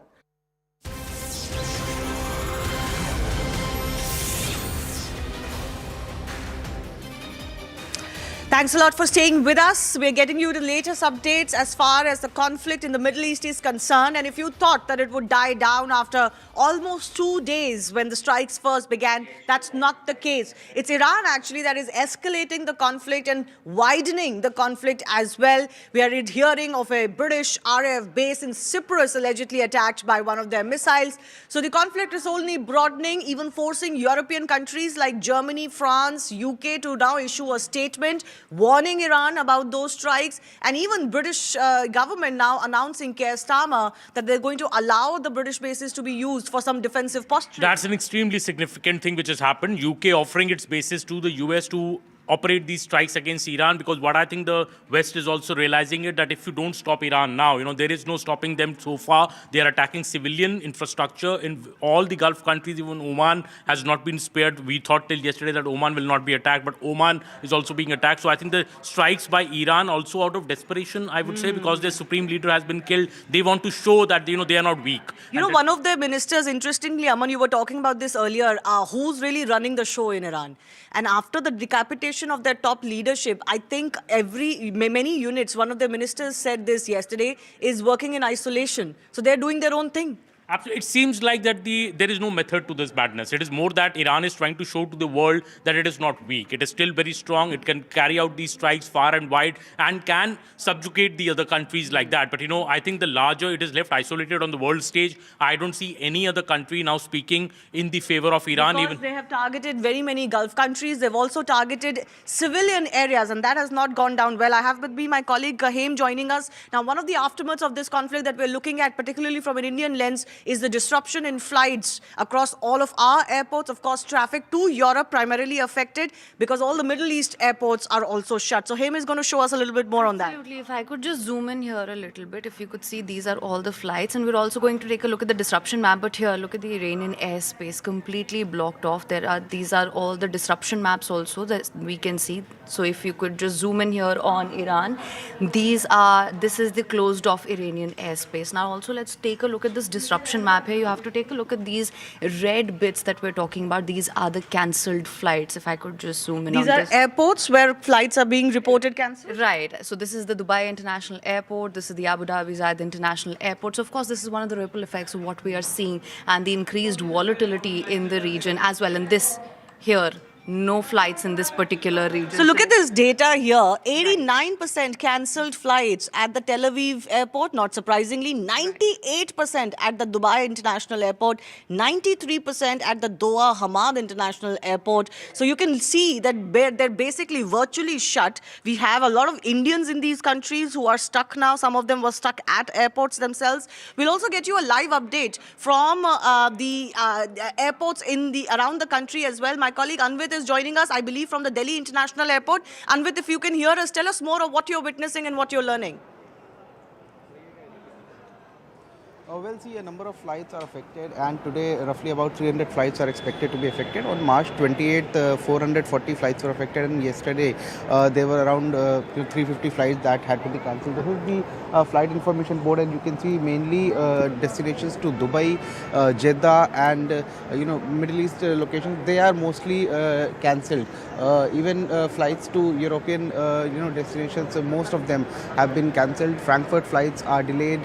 Flights to Copenhagen have been cancelled. So there are multiple locations to which flights have been cancelled. Usually Milan and Vienna and European locations. And there are certain passengers also who have come to Delhi to take flights onwards to Jeddah and to Middle East regions, and they are facing cancellations. And airlines have also reached out to them, telling them that their flights have been cancelled. We have one such passenger.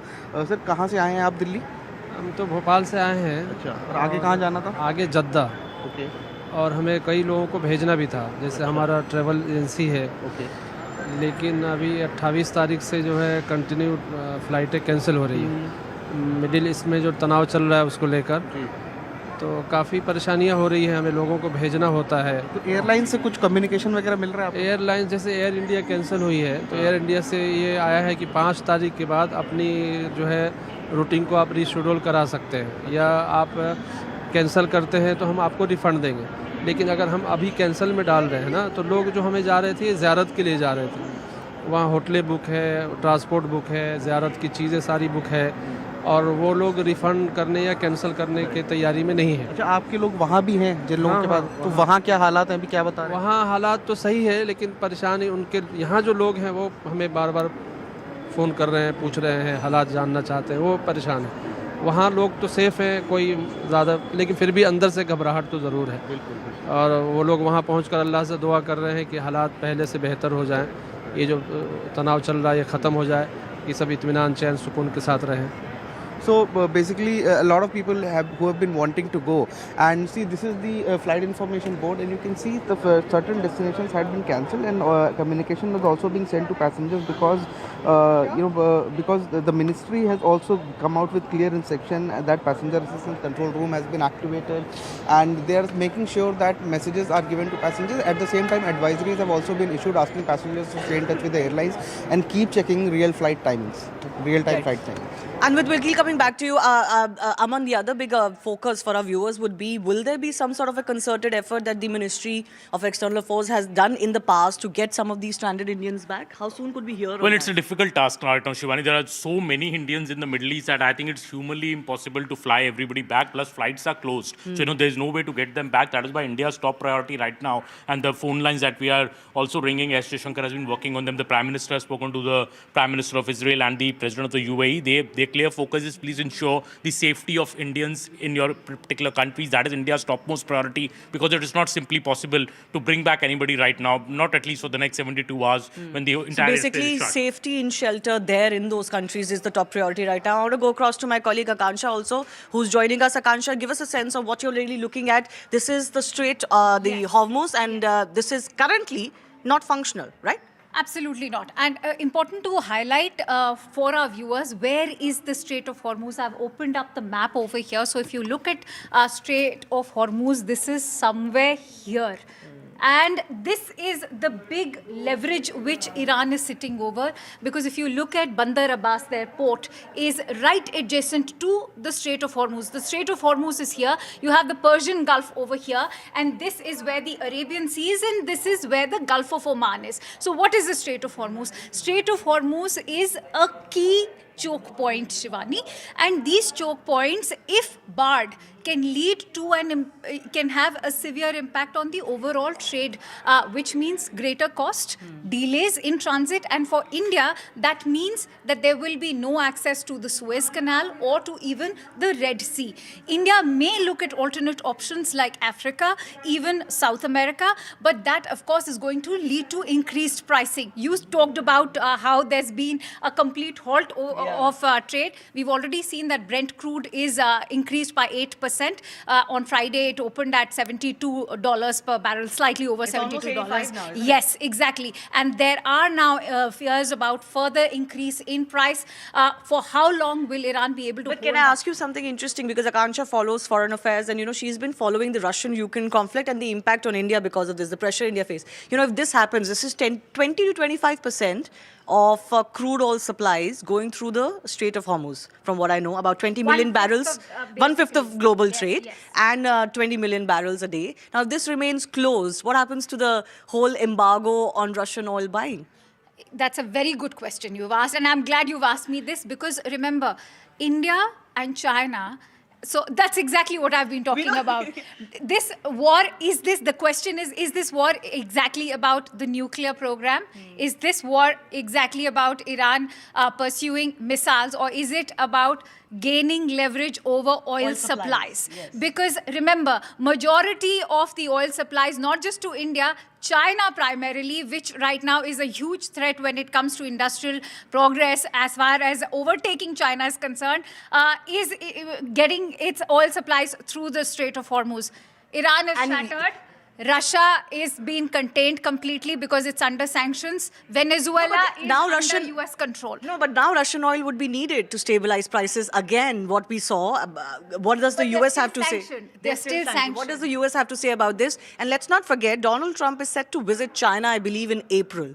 So lots of speculation of all of his actions really timed to that visit, and whether he's trying to gain greater access and control over pockets of influence, including oil, importantly, because that would be his leverage versus China. Because oil certainly is the leverage right now. If you look at the cases as far as Iraq war was concerned, you look at the way Vietnam was attacked, it is always, you have to read between the lines. It has been about oil. It is also about the strategic positioning of the United States. At the time when Donald Trump took over the White House, Biden had almost given up on the Middle East. He was being criticized for a chaotic pullout from Afghanistan. You had the BRICS countries talking about de-dollarization. The US had almost no say in the Middle East. Trump is very different president than Biden, certainly. A lot of people talking about what is this Trump policy all about? We can't really always understand it. But one thing is very clear. He wants America first. Whatever he has to do for that, he is going to do it. And I think a lot of experts have been talking about, Aman, how all of these wars, they're also from a lens of not just regional stability or global peace. That may be nice banners, but it's about America's influence. Now, who's going to get to control this? It's going to be America. Absolutely. I think Trump wants the world to be run the way he wants it to be run. There is no real, I think Trump doesn't follow any rules. There is no world order. If you can pick up the Venezuelan chief and take him back to America, now you can attack Iran in such a way and take out their entire top political leadership while you were still talking to them through Oman in a dialogue. So clearly, I think America does what it wants to do. It has the best army in the world, the pinpointed intelligence, especially the way they have taken out the Iranian leadership in Tehran, the pinpointed intelligence, the daytime strike at 9:40 a.m. in the morning in broad daylight. You bomb the compound. You have such intelligence that you know that that's obviously Israel, isn't it? Israel and US working together like a great team, and they had been apparently monitoring Khamenei for almost last 3 months, his movements, his mannerisms, what does he do, and you get this information that he's having a meeting with his top leadership in one compound. You bomb that compound, you bomb the residential compound, you wiped out his family, you wiped out his top leadership, and that is why we're seeing this response which is coming from Iran. In all of this, even as we keep an eye on the very micro developments, don't forget the macro picture, which is the larger global fight for control for the next decades between US and China. That's the macro play. Of course, a lot of things are happening, and I think American policy is always being dictated under Donald Trump with that in mind. But I also want to go across to our colleague Siddhant Aman, who's at the Hyderabad House in the national capital. And there, Mr. Carney is here, the Canadian Prime Minister is here. That is a very important visit, also happening at a very critical time. Let's go across to Siddhant if he's through with us. Siddhant, tell us a little bit more of what we can expect today. Well, today it's a very, very important meeting as Prime Minister Khamenei will meet Prime Minister Modi. Both leaders will hold talks at Hyderabad House, followed by the press statement. And in fact, during the press statement, we could expect both leaders to express concerns over the situation unfolding in Middle East. In fact, Prime Minister Khamenei had already spoken about the situation unfolding in Middle East and its larger ramification over economic activities, etc. And in fact, India has also stated its position that India is for de-escalation, peace and stability, dialogue and diplomacy, etc., etc. Yesterday, Prime Minister Modi had two very important telephonic conversations. One is with Prime Minister of Israel, Prime Minister Netanyahu, and the other is with the President of UAE, Mohammed bin Zayed Al Nahyan. And in the conversation with Prime Minister Netanyahu, Prime Minister Modi expressed concerns over the situation in Middle East, and with President of UAE, Prime Minister Modi condemned the attacks on various civilian infrastructure in UAE. In fact, Prime Minister also stated India's position that India is for stability, peace, and diplomacy. So, many are saying that India has picked sides because there has not been condemnation coming from the Indian leadership about joint strikes conducted by Israel and United States in Iran. In fact, we have just received a release from PIB, which is about the CCS meeting chaired by Prime Minister Modi yesterday. In fact, in that release also, there is no condemnation of Israeli and American strikes in Iran. It says that after the CCS was briefed about these strikes and subsequent escalation. So escalation took place after those strikes. But right now, India is concerned about the safety and security of 9 million Indian expats living in Gulf, and at the same time the economic activities, the impact of this conflict over the economic activities, as we were discussing about the choke points, Strait of Hormuz. Yesterday, Iranian forces attacked Palau flagged vessel. In fact, there were many Indians also on that vessel. All have been safely evacuated. We are tracking all of those developments, Siddhant. We're going to keep come back to you for more. Let's take a quick check of the market opening. What is the signal that we're getting from the market? There has been a crash that has been reported by over 3,000 points now as Dalal Street opens up for the Monday market. But this is not looking good as of now, and possibly some of it was expected because of the uncertainties that prevail as far as global trade routes are concerned. The market has opened down by 3,000 points already. Aman, this is exactly what many would have possibly anticipated. The market mood certainly suggesting there is much to worry about. Well, clearly, and crashing by over 3,000 points at the start of the day, obviously very big concern, and had to, I think it was expected, Shivani, in a way, because the way the war clouds are all over the Middle East, and the conflict is only getting broader by the minute as we speak. There are the Iran's supreme leader being killed, and then Iran going on a rampage in the various Middle Eastern countries. It seems that the stock market is also spooked by that, and that is why we're seeing this 3,000 point drop right in the morning as the markets are opening right now, and we'll have to wait through the day. Maybe the market stabilizes once most reports start coming in. But right now, right in the morning, and also the markets opening after 2 days, while the war broke out on Saturday morning, we are seeing this drop in the market as we open the day on Monday. Yes, and this is the pre-opening trade. So this is just giving you a sense of what the mood could be. We've got more updates now coming in. We've got some political reactions. Priyanka Chaturvedi of the Shiv Sena is saying that the Prime Minister has spoken to state heads of UAE and Israel, but not a word on Iran. Government of India seems to have chosen a side. This is exactly what we had been discussing as well, as far as the Indian government response and the reactions to that is concerned. I'll go to our guests with that in just a bit, but let's take a quick look at some of the defining images that have come to us over the last 24 hours. This is a visual of an Iranian missile that was intercepted over Kuwait airspace. So, of course, when the interceptions take place, as you can see, that also causes not just a flash in the sky, but debris to fall. There is, of course, an explosion, audio is heard, sounds are heard, and this also causes a lot of alarm for people in those regions. There is also another video that has been released by Israel destroying an Iranian nuclear site or multiple sites. We'll get you more details on that, but this has been the primary target as far as the Israelis are concerned. Rescue teams at missile strike site in Jerusalem. Jerusalem hasn't, of course, escaped the wrath of Iran in the counter strikes. Many cities in Israel, Jerusalem, Tel Aviv and others have been hit. And of course, there are this is also a video of a thick smoke over US naval base in Bahrain. This is, of course, that has caused alarm all over the world. Why is it that certain areas in these Gulf countries are being attacked? But we can see some smoke, etc., that was billowing from the US base, naval base in Bahrain, that has been under constant attack as well. So this is the visual of the rescue teams at the missile site. You can see the crater that has been formed on what seems to be a pretty big arterial road. Lots of police, medical and other emergency services there. There have been some casualties in Israel, and there are, of course, ambulances and other medical services working round the clock. This is, of course, a late evening strike that has taken place, but this continues as far as this conflict is concerned.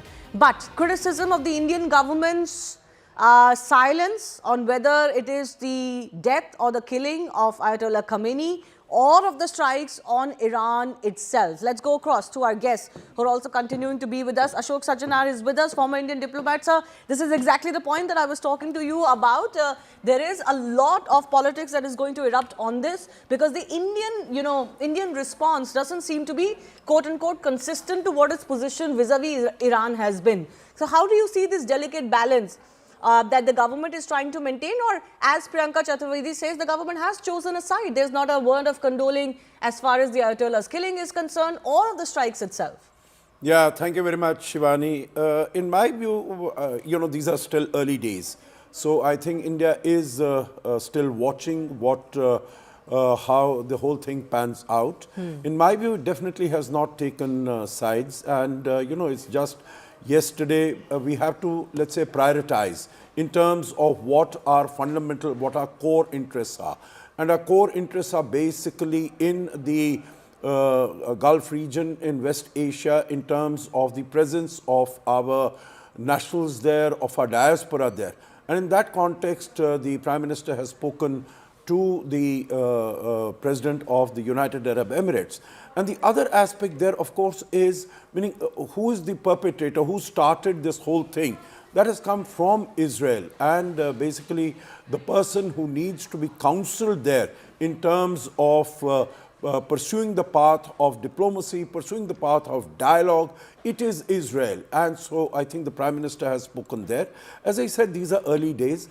Iran also continues to be extremely important for us. Of course, in 2018-19, we had stopped our imports of oil from Iran. But the connectivity project, the Chabahar project, the INSTC project, all those are very important because that is really the lifeline, the INSTC and Chabahar to Central Asia. That is the lifeline to I want to go those across countries. to Major General Rajan Kochar also, who continues to be with us. So your sense of this diplomatic, tightrope, if I can call it that, if that India is walking, or is it not anymore? India is actually not viewing this as a tightrope anymore. The Indian government doesn't feel that it is obliged to say anything about the Ayatollah's killing or about the strikes on Iran. Thank you, Shivani. Ambassador Sajanar is a diplomat. I'm a military man, so I'll speak in a different perspective. I actually see things as of now. Every country looks at its national interest, I think. And your foreign policy flows from your national interest. Today, what we are seeing in days to come, I think, writings on the wall, the geopolitics of West Asia is not going to remain the same. And I think India has realized that where the power is and from where India can gain maximum leverage. And that is what we are seeing in the Gulf today, because predominantly we must not forget that 80% of our energy and oil is imported, and more than 50% from the Gulf countries. So we have to reach out to them, because this is the time where India has to express its solidarity with countries like UAE, Bahrain, Qatar, Oman. And if you would have seen in the last around 24 months, how many times Prime Minister Modi has visited these countries. Okay, all right, I get your point. Let's just keep our focus on what we're witnessing on Dalal Street as well. We'll get more opinion on this as the markets open for the day. In the pre-trade opening, we saw the markets down by 300 points, and it's continuing to be down now. Sensex is down by 1,000 points, Nifty down by almost 1.25%. And similarly for the Sensex, and these are going to be worrying signs. You know, when the CCS, etc. took place yesterday, obviously the focus was on security concerns, Indians and all of that. But amidst the government, Aman, do you think there will be a large concern of, all of these fallouts of the war as well? Well, I think, Shivani, the government is expecting it. To be very frank, the government thinks that, the Dalal Street will see an impact, when there is multiple countries fighting each other in a very violent conflict. Obviously, the stock markets get spooked. You will have to wait through the day and see how much the impact really is by the end of the day. Right now, we can see the Sensex is down almost by 1,000 points right now in the morning. We'll have to wait and see. But what I just wanted to bring in one more point, what Mr. Sajahan were also saying. See, when it comes to West Asia, I think India has really put in a lot of effort in the last few months to become a very credible and a trustworthy partner in West Asia. You saw Prime Minister Modi visit Oman and Jordan in December. Then you saw all the Arab foreign ministers coming to India in January, and the Prime Minister met all of them. You had the UAE President also coming here in the month of January. And then you saw the Prime Minister's visit to Israel just days before this conflict broke out. So I think India is seen as a very credible, a very neutral partner in West Asia. And even now, when the strikes started, we saw Mr. S. Jaishankar call up both his counterparts in Israel as well as Iran. Yes, yesterday the call has only been to the UAE president so far and to the Prime Minister of Israel. India has not condemned the assassination of Khamenei so far, but is that also because the way Iran has reacted after that, the way Iran is trying to attack the civilian infrastructure in UAE, in Saudi Arabia, where so many Indian expats live, and India, of course, is most concerned right now about the safety of Indians in the Middle East. As diplomat Sajahan was saying, that 9 million expats live in the Middle East. That is India's top priority right now. But the Congress definitely is taking pot shots at the BJP government, that have we picked a side because we are not condemning the assassination of Khamenei, a sovereign leader in a sovereign country. That's right. We'll come back to our studio guest in just a bit. Angie Wong, our Republican strategist guest, is also continuing to be with us. But I want to go across to my colleague Akansha, who's also joining us from the newsroom. These updates coming in as far as the markets are concerned, they seem to be stabilizing a little bit, because in the pre-trade opening phase, it was about 3,000 points that the market was down by, but now it's actually recovered and it's under 1,000 points. My colleague Haim is here. Haim, can you just give us a sense of what's really happening? Right, so of course right now what we're seeing, of course, the ripple effects on the markets here as well. We also have to understand that globally the disruptions in the Strait of Hormuz, it's affected some 15 major stocks. Right now, if you look at Nifty 50, at the Indian indices right now, it's down 284 points. We're looking at Sensex, which is down 1,000 points. We're looking at If you Nifty can Bank come as here well. this side and show the screen, We can please. just show this tracker here. And this is the Indian indices that we're looking at. Nifty 50 down 284 points. The Sensex down 1,000 points here. Let's look at the global indices as well. Now, these are the GIFT Nifty, which is down 256, and Dow Jones Futures, which is down 391. If you look in the Nikkei 225, that's down 790 points. Let's just here is the list of all the top losers, and then we also have the list of top gainers. Let me just go back up here to this tracker, look at the banks here and the ONGC as well. So these are the indices that we are looking at. Now we're going to continue seeing these disruptions going forward, as well as we've been discussing since the morning, the Strait of Hormuz, which is the major choke point in West Asia. It's going to have a direct impact on India as well. So about a percentage, maybe a little bit more, is what the markets are down by.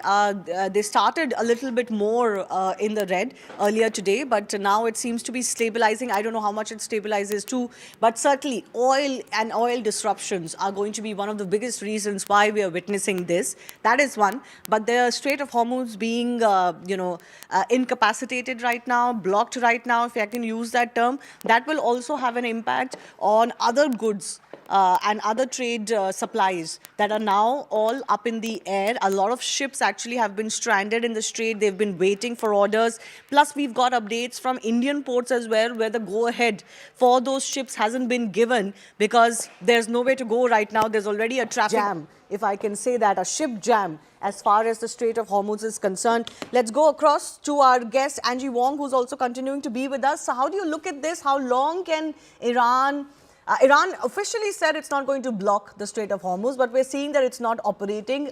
There is a backlog now that is now piling up of ships there in the region as well. How long can they do this, and how long can other world powers allow this to happen? Well, I think a lot of this is by design. I mean, anyone entering a war in the regions knows that the Strait of Hormuz was going to be one of the very first things that was going to get shut, if not disrupted.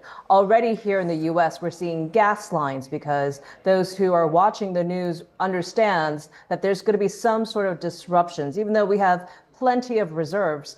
The consumer here is feeling that there might be some disruptions and therefore gas prices may go up. Now, the reason why I say that some of it is by design is because later this month, President Trump meets with Xi Jinping over U.S.-China trade relations.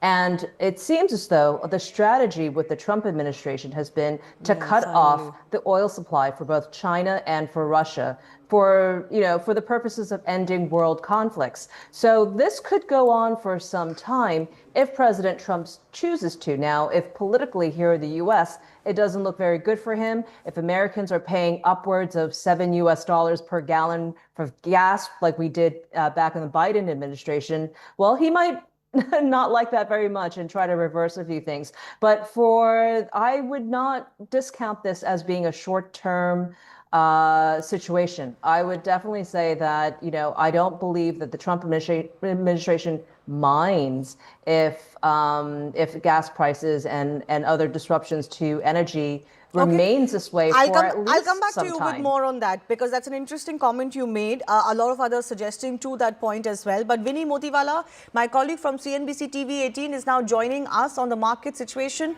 as far as India is concerned. Vinny, your thoughts on what we're witnessing? Hi, absolutely. So what we're seeing in terms of the markets today, as expected, we're seeing red on the screen for the Indian markets. Nifty is down more than 200 points, 1%, more than 1% decline. Actually, now it's down 300 points, the Nifty 50. So down 1.2% in the trading session. The Sensex is down more than 1,000 points. That is also down 1.3%. Broader end of the market, that's when you look at the Nifty mid cap and small cap, also is seeing a more than 1% decline in the trading session. As of now, all the sectors, whether you look at, are trading in the red. Obviously, leading the decline today is going to be the realty pack. That's down more than 2%. We have energy, auto, PSU banks, all of them seeing a decline of more than 1% in the trading session. Now, obviously, because of the issues that were there and the concerns that are going on and the war going on in US, Israel, Iran, the conflicts over there, that has led to a decline in a lot of stock names, whether you look at something like an L&T, KC, International, all of them are seeing a bit of a pressure. Aviation, tourism names, all of them under pressure as well. Viatech, Wabagam, some of them. While some bit of a green coming in on the screen, silver prices have gone up, so that's why we're seeing Hinzing, that's in focus. Oil India, ONGC, that is seeing a bit of a green on the screen, but apart from that, it's red across the screen as of now for the Indian markets. Yes. What is the kind of indication do you think the market would be looking at if we talk about the trading day today or, the coming days, because this conflict could last at least a week? What are the assurances, if any, from, the oil companies, from other big trading companies, shipping companies, that the market would be looking at in the hours and days to come? So actually, maybe, everyone is going to keep an eye out on in terms of the Strait of Hormuz, what is going to be happening on that, whether there is a continuation, what are the conversations they are having with their clients, because everyone is passing through the Strait of Hormuz. A lot of our crude, that is moved around, across the globe goes through Strait of Hormuz. So that is a key data point that everyone is watching out for in terms of commentary from any management that you have. You want to understand that. Even rice exporters, Iran is one of our important rice export countries that we have. So what happens on that front? Whether everything is going to be fine, Strait of Hormuz, is it going to be working? As of now, it is said to be operational, but people are not taking the risk because cost, insurance, all that increases for the shipping companies as well. So everyone is moving past it, going around it and going for it, or some of them are stuck just around outside it. So that's a bit of a concern. Any commentary on that front from any management that everyone will watch out for, as well as de-escalation or commentary coming in from Trump or the Iran leaders. That's something that we'll watch out for, given what is the de-escalation strategy over here now. All right. Vinny Motiwala from CNBC TV 18, thanks a lot for joining us and just, setting up the market day. A lot of investors and those who are dealing with the markets would be keeping a very close eye on that. Signals would be very important on a day like today. But oil prices have surged after these strikes on Iran and the closure of the Strait of Hormuz. This is a strategic choke point, as we've been telling you, connecting the Persian Gulf and the Arabian Sea. My colleague Anand Narasimhan, along with military expert Tom Cooper, is explaining us its significance. So what is the point about the Strait of Hormuz? It is very shallow, 25 to 50 meters deep. This means if something the size of a tanker, super tanker or ultra large crude carrier is sunk inside the Strait of Hormuz, it's very easy to block. Another point is, I'm trying to resize it, just a second. Yeah.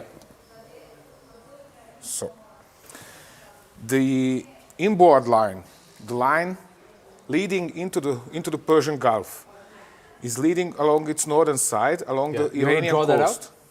I draw it, yes, good idea. So just a second. Yeah. So it's leading like this. So this is the inbound line? Yes. Okay. Just a second to delete this. A second try, and then like this. Okay. So this is the inbound line. And the inbound, sorry, you can write it as inbound. Okay, yes. Inbound, and this is Iran. This is Iran. So that's the Iranian side. So whatever goes in, goes from via the Iranian side. Yes, exactly. Okay. What's more, partially this line is leading through the Iranian territorial waters. So Iranian territorial waters is something, just a second, are going like this. Okay. There are two important islands here. Yes. Greater and Lesser Thumb, which are disputed between Iran and the United Arab Emirates. But the IRGC has missile batteries on them, anti-ship missile batteries. Anti-ship missile batteries here.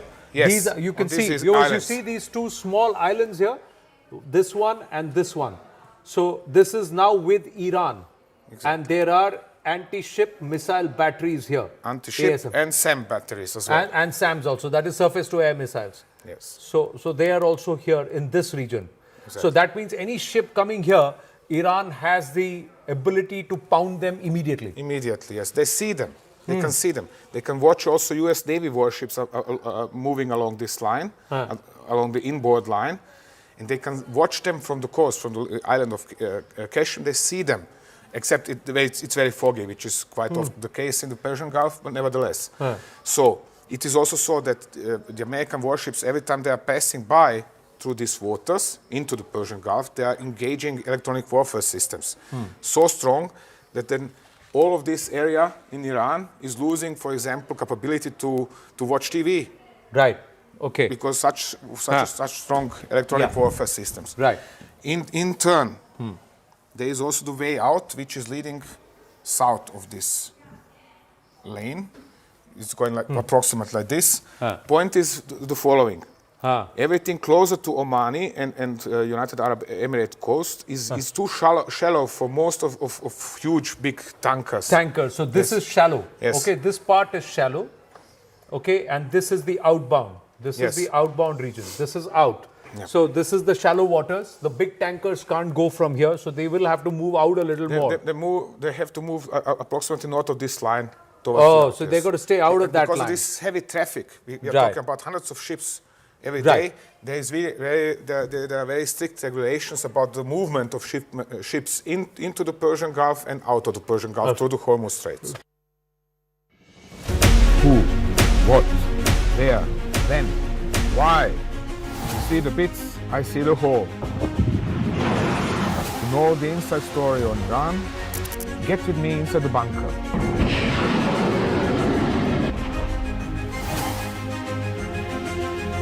Only on CNN News 18.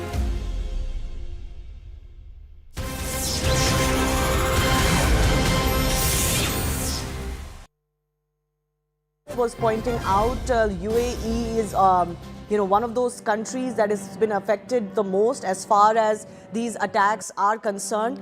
Let's try and look at those images one by one, more of them that are coming. These are, of course, the drones that are very popular and very known as far as Iranian drones are concerned. And these are the drones that have been spotted.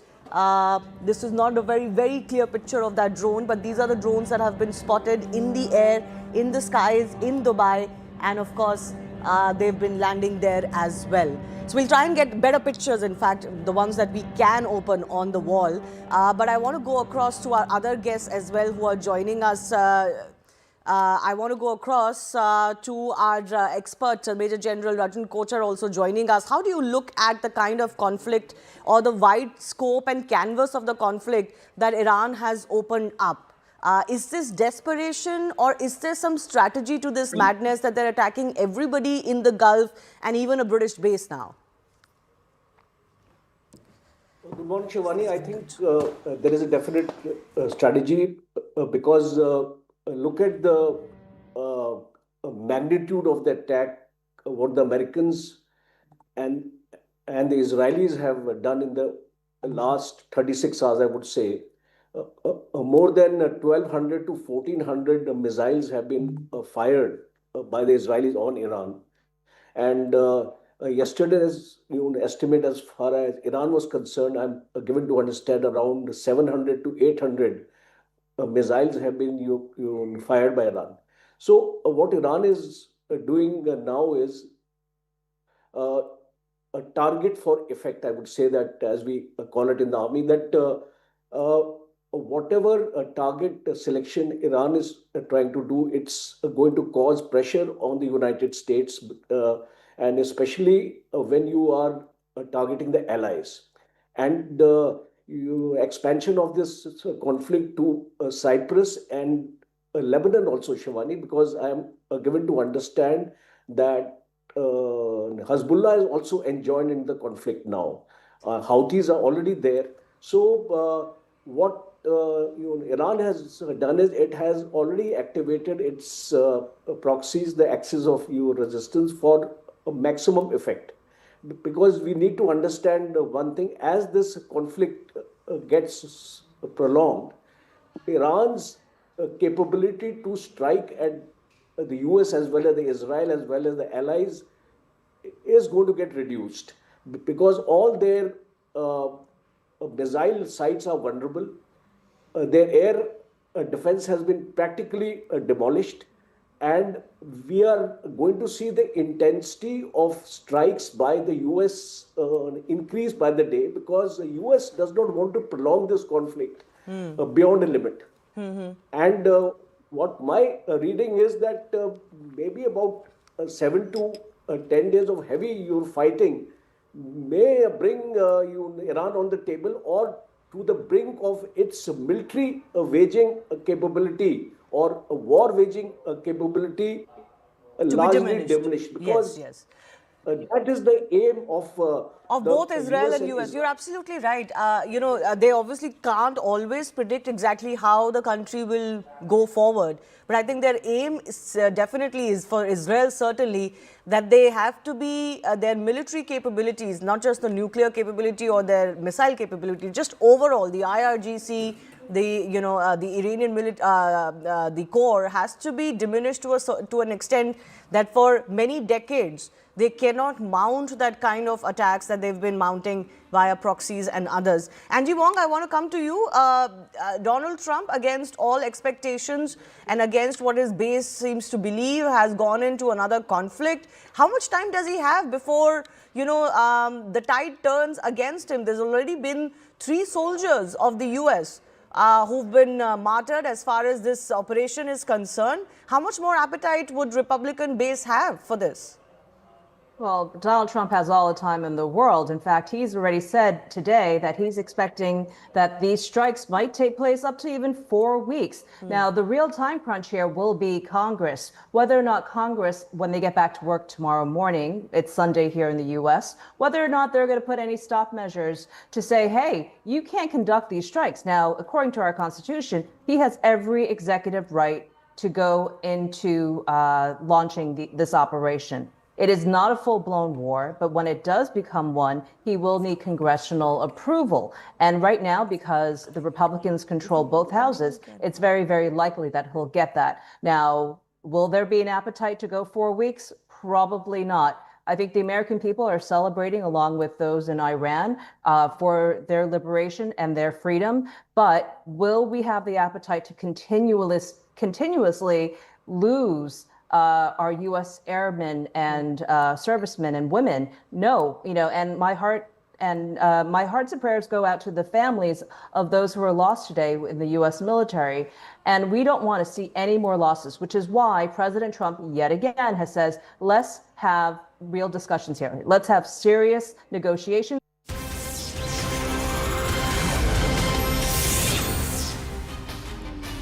Thanks a lot for staying with us. Even as there are stresses and a lot of anticipation on the markets in India as they open up after the war began, gold has surged by around 5,200 rupees. Silver has also risen by approximately 4,300 rupees. But this even as the rupee opened at 91.25 per dollar compared to 90.98. My colleague Pallavi Ghosh is also joining us with more on this. Gold and silver have seen a great surge over the last few months, and gold, silver prices seem to be benefiting from the entire situation. So this is good news really, Shivani, as far as the banking sector is concerned. But the long-term worry is that it could give rise to inflationary tendencies. In fact, ever since we've seen that tension in that Gulf area, what finance ministry sources have been telling us, and I'm told that this was also something which was discussed at the CCA's meeting with the Prime Minister yesterday, is what impact could it have on the market? So the market opening with crash is something which I think the government was very much aware of, because these are those natural reactions. A huge surge in gold and silver prices is also something which the finance minister and the government had anticipated. What I'm also being told, Shivani, is that they're closely monitoring the situation. They will step in only if the need arises. But normally what happens in situations, and you are right, this has been happening over the last couple of weeks and months, a surge in gold and silver prices, the RBI monitors the situation. So if it becomes very alarming, because what the government is certainly hoping for is that it's not a long drawn war, it is something which is not going to last and things are going to start stabilizing. But then the RBI will step in, because obviously the exporters, the importers, the inflationary tendencies, all of that will have to be kind of monitored and tempered down. Pallavi, we'll keep coming back to you for more. Let's also get quick updates as far as the politics in India is concerned over what has happened, especially over what India's response has been. Priyanka Chaturvedi has said that the Prime Minister has spoken to state heads of UAE and Israel, but not a word on Iran. The government seems to have chosen a side. My colleague Payal Mehta and Arunima also joining us with more on this. Payal, this is now a question that more and more opposition parties are asking, because they're saying there is eerie silence from the Indian government, whether on the issue of a country being attacked like this is concerned in the first place, or even the assassination of the Ayatollah. Yes, that's something that the opposition parties are going to rake up. They essentially feel that there are a lot of, Shia Muslims who are inhabitants of India, more than 5 crore Indians, Indian Muslims are Shia Muslims as well. How can you just like completely dismiss what they really feel as well? And is it true that India is taking sides with Israel? Is it true that India is taking one side? Clearly, with the fact that Prime Minister Narendra Modi spoke to Netanyahu yesterday, Israel, counterpart of his as well. And now, with the fact that you've not uttered a word as far as Iran is concerned, that is really irking a lot of the opposition parties, whether it is the Samajwadi Party or Priyanka Chaturvedi articulating it as well. So, that's going to be a lot of demanding of answers of where does India stand that the opposition parties will want. Remember, Shivani, the parliament resumes once again on the 9th of March, and several opposition parties are, preparing to corner the government on this issue. All right. Could we see more disruptions then on this issue? We'll wait and see. Arunima is also with us. Arunima, what is the view that is emerging from most opposition parties? I think already the likes of Congress, Samajwadi Party, and now the Shiv Sena UBT, they've all kind of pinpointed to this development where India has stayed mum on the Ayatollah, on Khamenei himself, but also on whether it believes a country, an independent country like Iran, should be attacked like this and its top leadership taken out.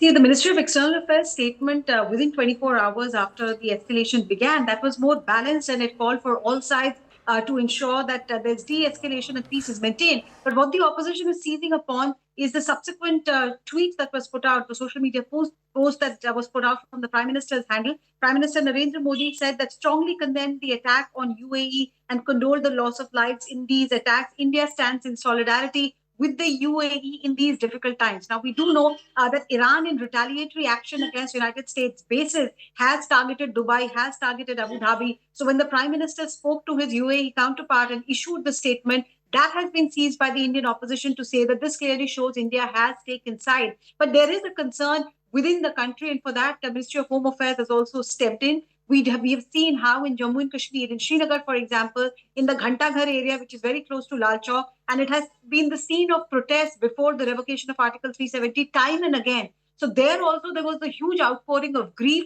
Ayatollah Khamenei was also the religious head of those who follow the Shia practices. Similarly, in Lucknow, there has been concerns and steps are being taken to ensure that these protests, these outpouring of grief do not take any political color, so to say, and therefore state government, state police brass have been advised to be cautious about how these protests are turning out to ensure they do not turn out into a law and order problem. Also, Indian soil should not be used by either side, either pro-Iran or anti-Iran, pro-Israel or anti-Israel. None of these, protesters should be allowed to use Indian soil to make a political point. That's the tightrope walk that India is on right now. But the opposition, led by the Congress party, you've seen Mallikarjun Kharge's post, Priyanka Chaturvedi's social media post, they're all asking Indian government that Iran is an old ally, so more should be done. Yes. We'll wait and see what really happens. More could be expected from the Indian government, but I've got big breaking updates now coming in. Donald Trump has spoken. He's saying that I killed Khamenei before he could kill me. The US president going on to say that there were attempts on his life twice. He's suggesting by Iran. So he has gone on to say that I have killed Khamenei before they could kill me. I've got Akansha with me. Did we know anything about this beforehand, that there were attempts on POTUS's life? Yes, of course. That's also been taken up in the highest courts of US judiciary. But remember, this is what the United States has been claiming, that during his election campaigning back in 2024 in July, the assassination attempt that took place in Pennsylvania, Butler, was something that was orchestrated by Iran. And the United States claims that they have intel inputs to, in fact, justify that this was indeed done by Iran. So this makes it much, much more serious because then it's election interfering by Iran if you're trying to assassinate a presidential candidate. At least that's what the United States was claiming. But then again, it's not one assassination attempt and it's not two. And so nobody really knows why the conflict with Iran right now, what the exact reason is. Is it to do with their nuclear enrichment program? Is it to do with their missiles program? Or is it to do with their blatant disregard for human rights? As we've seen Donald Trump talk about the killings of those 32,000 protesters. So I think certainly those protesters, those killings were a moral standpoint from which the Donald Trump could have tried to justify these strikes. But I want to go across to Major General Rajan Kochar, who's also joining us, our defense expert. So how do you look at this very open statement now, accusation by the American president that Iran tried to assassinate him twice? I got Khamenei before he could get me. Shivani, I think it's part of the way Donald Trump speaks and the way Donald Trump comes into the media, because I don't feel that there is anything tangible in terms of evidence or anything of this kind which has emerged in the last 1 month or so. Previous attempts on President Trump's life during the election campaign also we saw that, but it was not attributable to Iran at that point of time. So I think this is a part of a narrative which Trump is trying to set out to the people to justify his attack on Khomeini, because see, there are protests in America also. Look at the domestic politics of America, because if you remember when things were happening in Gaza and the Palestinians were being targeted, there were huge protests in the universities all over America. So we similarly, there have been the protests in America, and especially when Khamenei was targeted and people came on the streets, and not only America, also the Muslim and the Gulf countries we are also seeing. So Trump is trying to project a narrative that he was doing it self-defense. He is trying to project that it was either him or me. Yes. And therefore I had to take him out. Well, Israel and US both have suggested that these are preemptive strikes. Now, for Israel, you kind of understand this a little bit more. What was the preemptive reason for US has not been clear so far. Is this the indication that the American president is giving now? We'll wait and see. We'll track more of what the voices in America are saying. There are briefings expected later this evening as well. But time for a very short break. Stay with us. We'll get you continuous coverage on this Israel-Iran-US conflict as well. Middle East, how it impacts India and all more.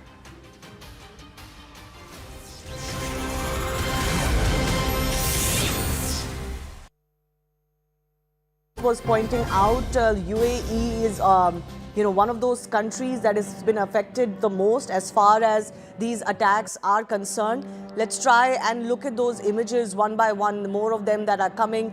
These are, of course, the drones that are very popular and very known as far as Iranian drones are concerned.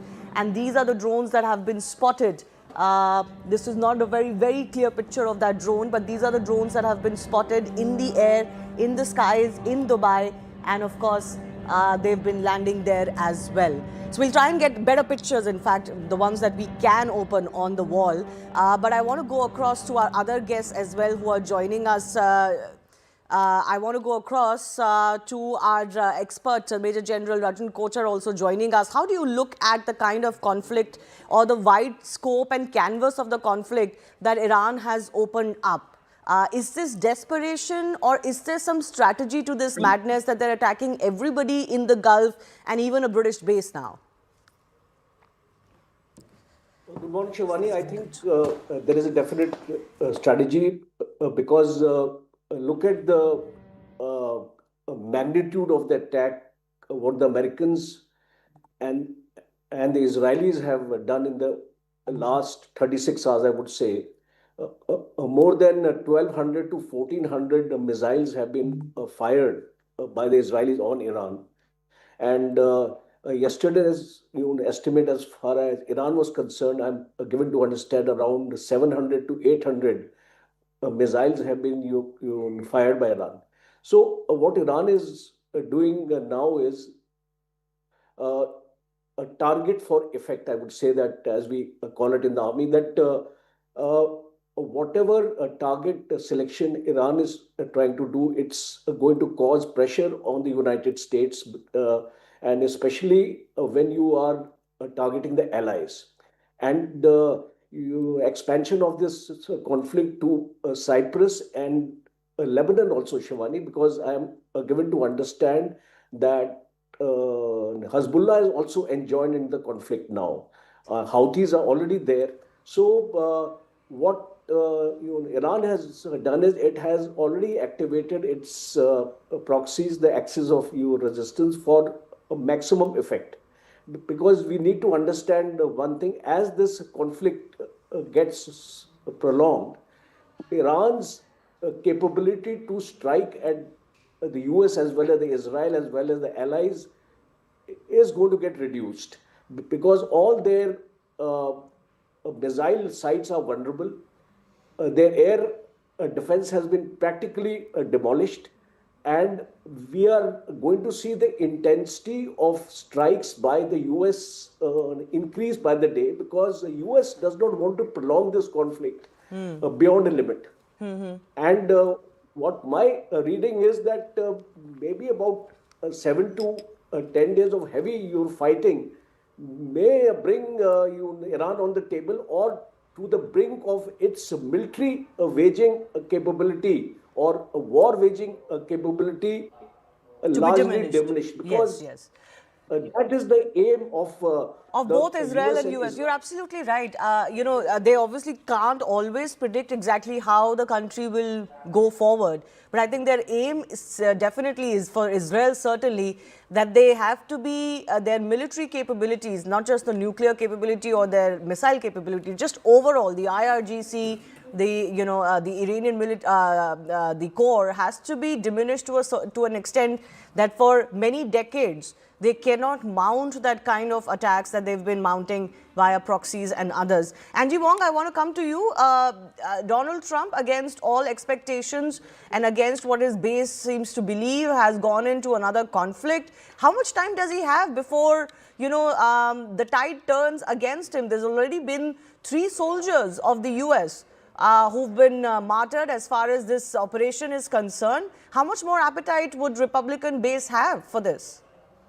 Well, Donald Trump has all the time in the world. In fact, he's already said today that he's expecting that these strikes might take place up to even 4 weeks. Now, the real time crunch here will be Congress. Whether or not Congress, when they get back to work tomorrow morning, it's Sunday here in the US, whether or not they're going to put any stop measures to say, hey, you can't conduct these strikes. Now, according to our Constitution, he has every executive right to go into launching this operation. It is not a full-blown war, but when it does become one, he will need congressional approval. And right now, because the Republicans control both houses, it's very, very likely that he'll get that. Now, will there be an appetite to go 4 weeks? Probably not. I think the American people are celebrating, along with those in Iran, for their liberation and their freedom. But will we have the appetite to continuously lose our U.S. airmen and servicemen and women? No, and my hearts and prayers go out to the families of those who are lost today in the U.S. military. And we don't want to see any more losses, which is why President Trump yet again has said, let's have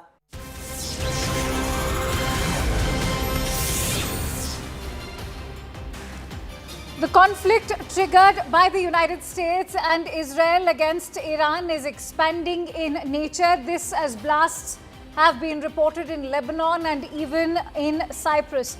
The US president in his address has acknowledged that there could be more American casualties. But remember, the impact of the conflict in less than 48 hours is already showing results. Now, what are the results or the impact that we are talking about?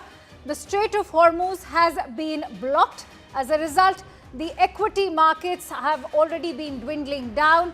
The rupee has hit the lowest in a month's time. A very warm welcome. I'm Akanksha Swaroop. Thank you for tuning in to our live and rolling coverage on the Iran conflict. I'm Hem Kaur Saroy, and as we continue to bring you all the developments from West Asia and beyond, here's a quick look at what we're tracking for you at this hour. Let's get started. West Asia war escalates as Iran and Israel trade fresh strikes and counter-strikes. Missiles, air raids intensify, and civilian areas hit. US Gulf allies bear brunt of Iranian counter-attacks as Saudi Arabia, UAE, Qatar, Kuwait, Bahrain condemn these strikes, warn Tehran of serious consequences. US President Donald Trump says Iran conflict under Operation Epic Fury continues in full force as conflict could last for 4 weeks. Brent crude jumps 13% to $82.37 per barrel, highest since January 2025, as West Asia tensions and Strait of Hormuz disruptions push oil to 4-year highs, raising global energy concerns. And amid the West Asia war bloodbath on the Lal Street, Sensex down by over 1,100 points, Nifty by 300 points, rupee slides further. India urges restraint and dialogue as Prime Minister Modi speaks with Benjamin Netanyahu, calling for calm amid escalating Middle East tensions.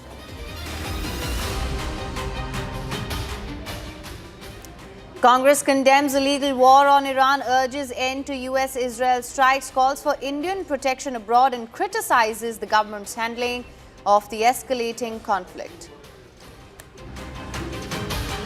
Global travel chaos deepens as thousands of flights cancel major Gulf airports, including Dubai, Abu Dhabi and Doha, restrict operations, stranding passengers and grounding routes.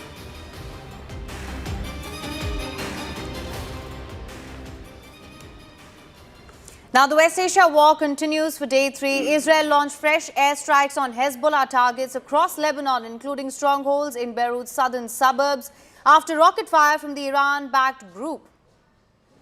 Meanwhile, US President Donald Trump has claimed that he killed Ayatollah Ali Khamenei before he could kill Donald Trump, alleging that there had been 2 prior attempts to Trump's life. Now the clashes have spread beyond Lebanon and even Israel, with unrest erupting in Baghdad as protesters have stormed the US embassy there. Iran claims it inflicted major damage on US assets in the region, including alleged drone strikes on bases in Kuwait and Bahrain and missile attacks on the USS Abraham Lincoln, though these claims remain unverified. Fears of a broader regional conflict are already intensifying. This as the UAE has shut financial markets in Abu Dhabi and Dubai for 2 days, citing security concerns. Global markets have also reacted sharply, with gold and silver prices surging and the Indian rupee weakening against the dollar.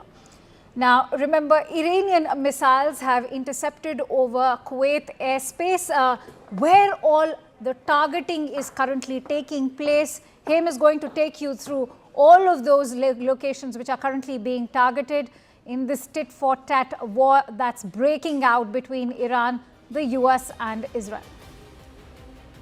Right, thank you so much, Akanksha. Of course, we are going to get a flurry of these dramatic visuals which are coming in. Let me take you through the first video here that we have on the screen right now. Iranian missiles which were intercepted over the Kuwait airspace. If you could just zoom in there, you can see it on your screens right now. Remember, the volatility continues. There is, of course, going to be more escalation in the days to come. Donald Trump has said that this could go on for 4 weeks, oddly specific. We'll get into that as well. Moving on, then, Israel destroyed the Iranian nuclear sites. There are some of the nuclear sites which Israel claims to have destroyed. There you can see the visuals of destruction and fire. There, we also saw thick smoke over US naval base in Bahrain. Another visual that's coming in here. You can see a thick haze of smoke over these bases in Bahrain. This is the naval base here.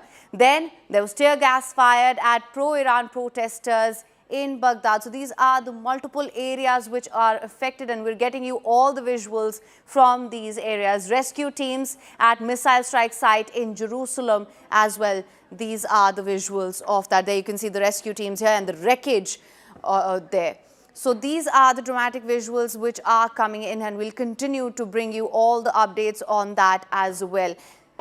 All right, on that note, we're getting in some more breaking inputs from Iran. This is Ali Larijani, who's reacted. He's gone on to say that we will not negotiate with the United States. Now, who is Ali Larijani? Remember, he's been the chief of the IRGC in the past. He was a close aide to the Ayatollah as well. And he is also going to act as a power broker as Iran now transitions into the new interim regime. And at the moment, Ali Larijani has issued a statement saying we will not negotiate with the United States. This is a big statement coming in, given that Iran has already indicated that there's no scope left for any form of negotiations. Joining me live in the studio is Ambassador Sajjan Har, also security expert Tom Cooper. Many thanks to you, gentlemen, for joining in. Ambassador Sajjan Har, to begin with, once bitten, twice shy, but Iran still gave them a chance to negotiate.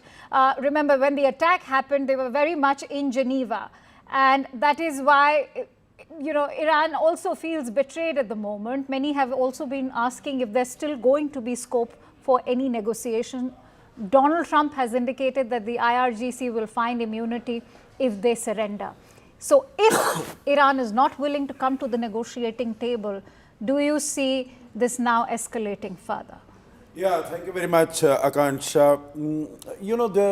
What Mr. Trump has been saying that Iran has agreed, and the point that you made in terms of what Iran feels once bitten, twice shy, I think it would be, they have been bitten not once, they've been bitten many times. True. Not only this, when the negotiations were going on in parallel, and then these attacks happened. But even before that, last year also, if you remember, what Mr. Trump had said, that we are going to give it time, 10, 15 days.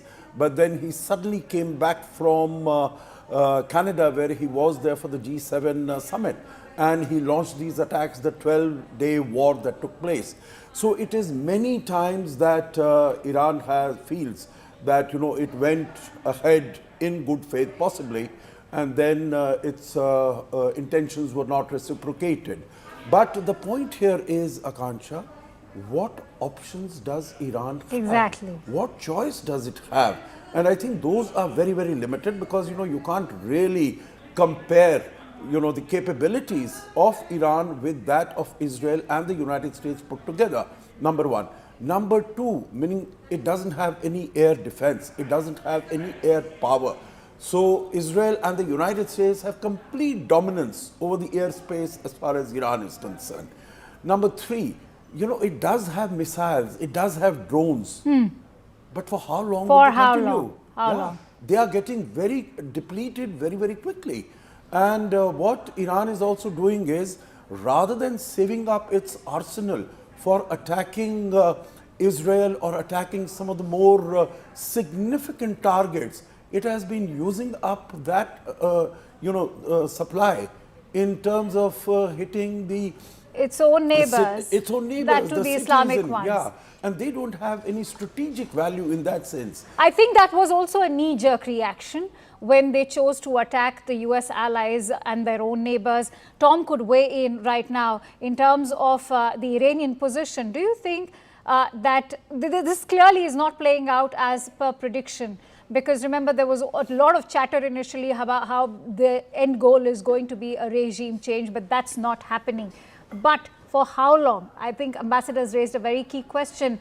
Can the IRGC hold on to protecting the regime as of now? Tom? Thank you. And I would like to continue where the factor Sir has stopped, which is, the point is this: the IRGC has been put or pressed with its back against the wall. They have no other options left. They have been ordered de facto by the Americans and by the Israelis to capitulate, to abandon their missile missile program, their nuclear program, to give up the power in Iran de facto. This is the US demand through this regime change or whatever they want to have. So what are they supposed to do but to fight? They have no other options, and this is what they are doing. So why I'm stressing I'm not pro-regime or something else. I'm trying to explain you their point of view because I know so many of them. So what are they supposed to do? Also, quickly want to bring in retired Lieutenant General D.P. Pandey, security analyst, also joining me live on the broadcast. Many thanks to you, sir, for joining in. Do you see that this is now going to only escalate further as a war? But then the key question right now, Lieutenant General Pandey, is that for how long can Iran hold on to the IRGC? Also, they're using the blockage in the Strait of Hormuz as a bargaining chip. Will this be able to yield any result? Because time is of the essence, and many have also questioned the strategy of attacking their own neighbors, particularly UAE, also Bahrain, and this is only expanding in terms of the retaliation that we are seeing come out of Iran. Lieutenant General Pandey. So, Akansha, this is just about 24, not even 48 hours, this whole thing has started. We expect something like what Venezuela happened. You know, Venezuela is somewhere about 50th military power, and virtually everybody was tired of the leader, and we wanted to go in to Iran and carry out this kind of a thing. I think Israelis and Americans knew very well where they are going, and they would have war gamed this entire thing. That is not going to finish in just about 2 to 3 days. It is not India, Pakistan that in 88 hours a country will just triple. You're looking at a country which is ruled very, very strongly by layered system which is looking after the people. So while Ayatollah Khamenei has been taken out, nearly about 40 to 50 top leadership has been taken out, but there are second, third rung leadership which exist.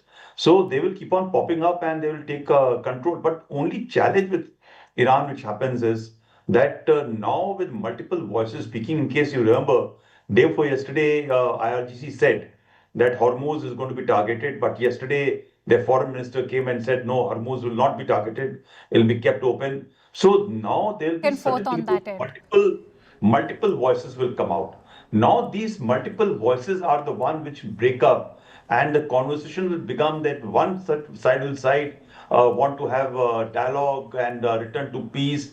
What is done, and we need to look at future. But the second, which is a hardline community, which has been there in power, and they know that once they cede power, then their life and the future is going to be whatever Trump can promise, that there'll be lift off and things will happen. But within their own country, they are going to be brought to justice. So this is not going to finish easy. Right. Lieutenant General Pandey, I'm so sorry to interrupt you there. I'm getting in some breaking inputs as we speak. In fact, Israel's IDF now coming out with more information that they have killed Mohammed Raad, who heads Hezbollah's faction in the Lebanese parliament in Beirut, after Hezbollah launched rockets towards Israel. So continuous attacks now happening, and this is in fact a massive breakthrough. Tom, would you like to weigh in on this? Mohammed Raad, the man heading Hezbollah's faction in the Lebanese parliament in Beirut. So this is exactly what we have also been discussing in the last 24 hours. Tom, if you may want to weigh in on all of these, what Iran would want to call strategic assets to Iran, whether it is the Hezbollah or whether it is Hamas. These terror militias have in fact been decimated completely, and is this going to be the end of the Iranian regime, if not just yet? Tom? Well, I do not expect this to be the end of the Iranian regime. As far as I can say, yes, Hezbollah has suffered heavy losses the last 2 years, but they are still there. You cannot kill an idea. And Hezbollah came into being as a tool of defense of the Shia of southern Lebanon that were massacred by Israel by dozens of thousands all through the 1970s. So they need defense, they need protection. That means they need this idea of safety.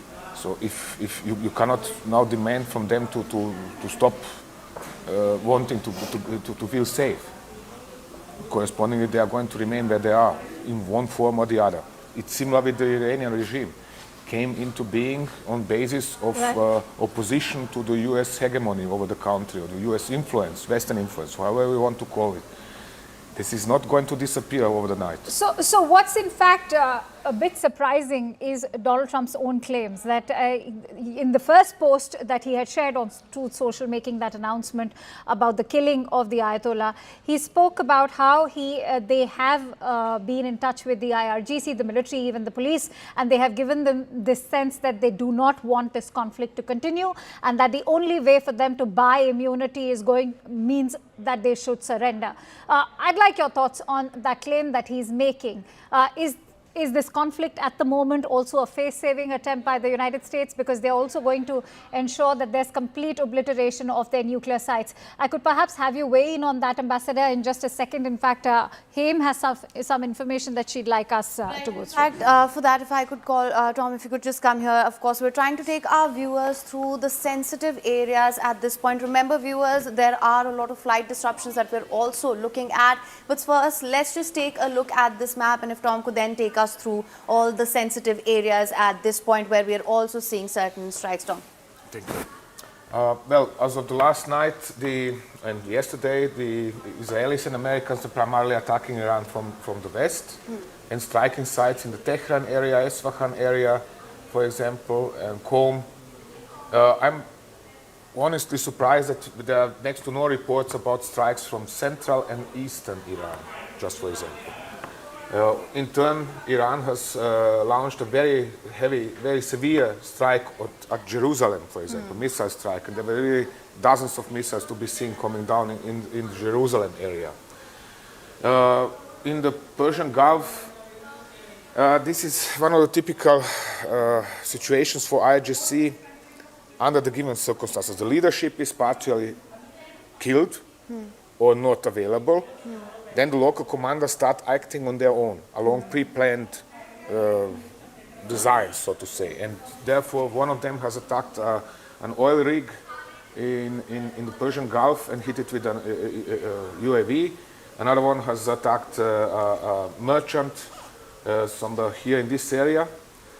And there were also threats with closing the Hormuz Strait. Then Larijani appeared, who is the actual strongman, if I'm to ask. Larijani is currently the most powerful person in Tehran. He appeared and said, no, we are not closing the Hormuz Strait. Why? Because he thinks one way, the people in the field think the other way. Commanders who are cut off from the outside world, they think their own way. They are acting on their own because they are trained to act on their own. All right. Now, of course, Tom, when we discuss all these areas which are, of course, under threat at this time, when we're talking about the vacuum that we're seeing in Iran at this point as well, you said earlier that you cannot kill an idea. And, of course, a lot of other experts have also observed that hardly do you ever see regime change just by way of airstrikes. And there has to be some boots on ground as well. When we talk about options and the end game, what do you think is going to happen and how this is going to unfold going forward? I think that essentially where this is going to lead is what I call the scenario 3, which is some sort of nothing comes out of it. Everything remains the way it is. All right. That means the regime remains in force in one way or the other. There is a question of ideological orientation of the new supreme leader, whoever this is going to be. On the other hand, Trump is going to scream and shout and boast with another victory, just like last year in June. Netanyahu is going to declare it for another major victory, and whatever they have disabled Iran, or in their typical style.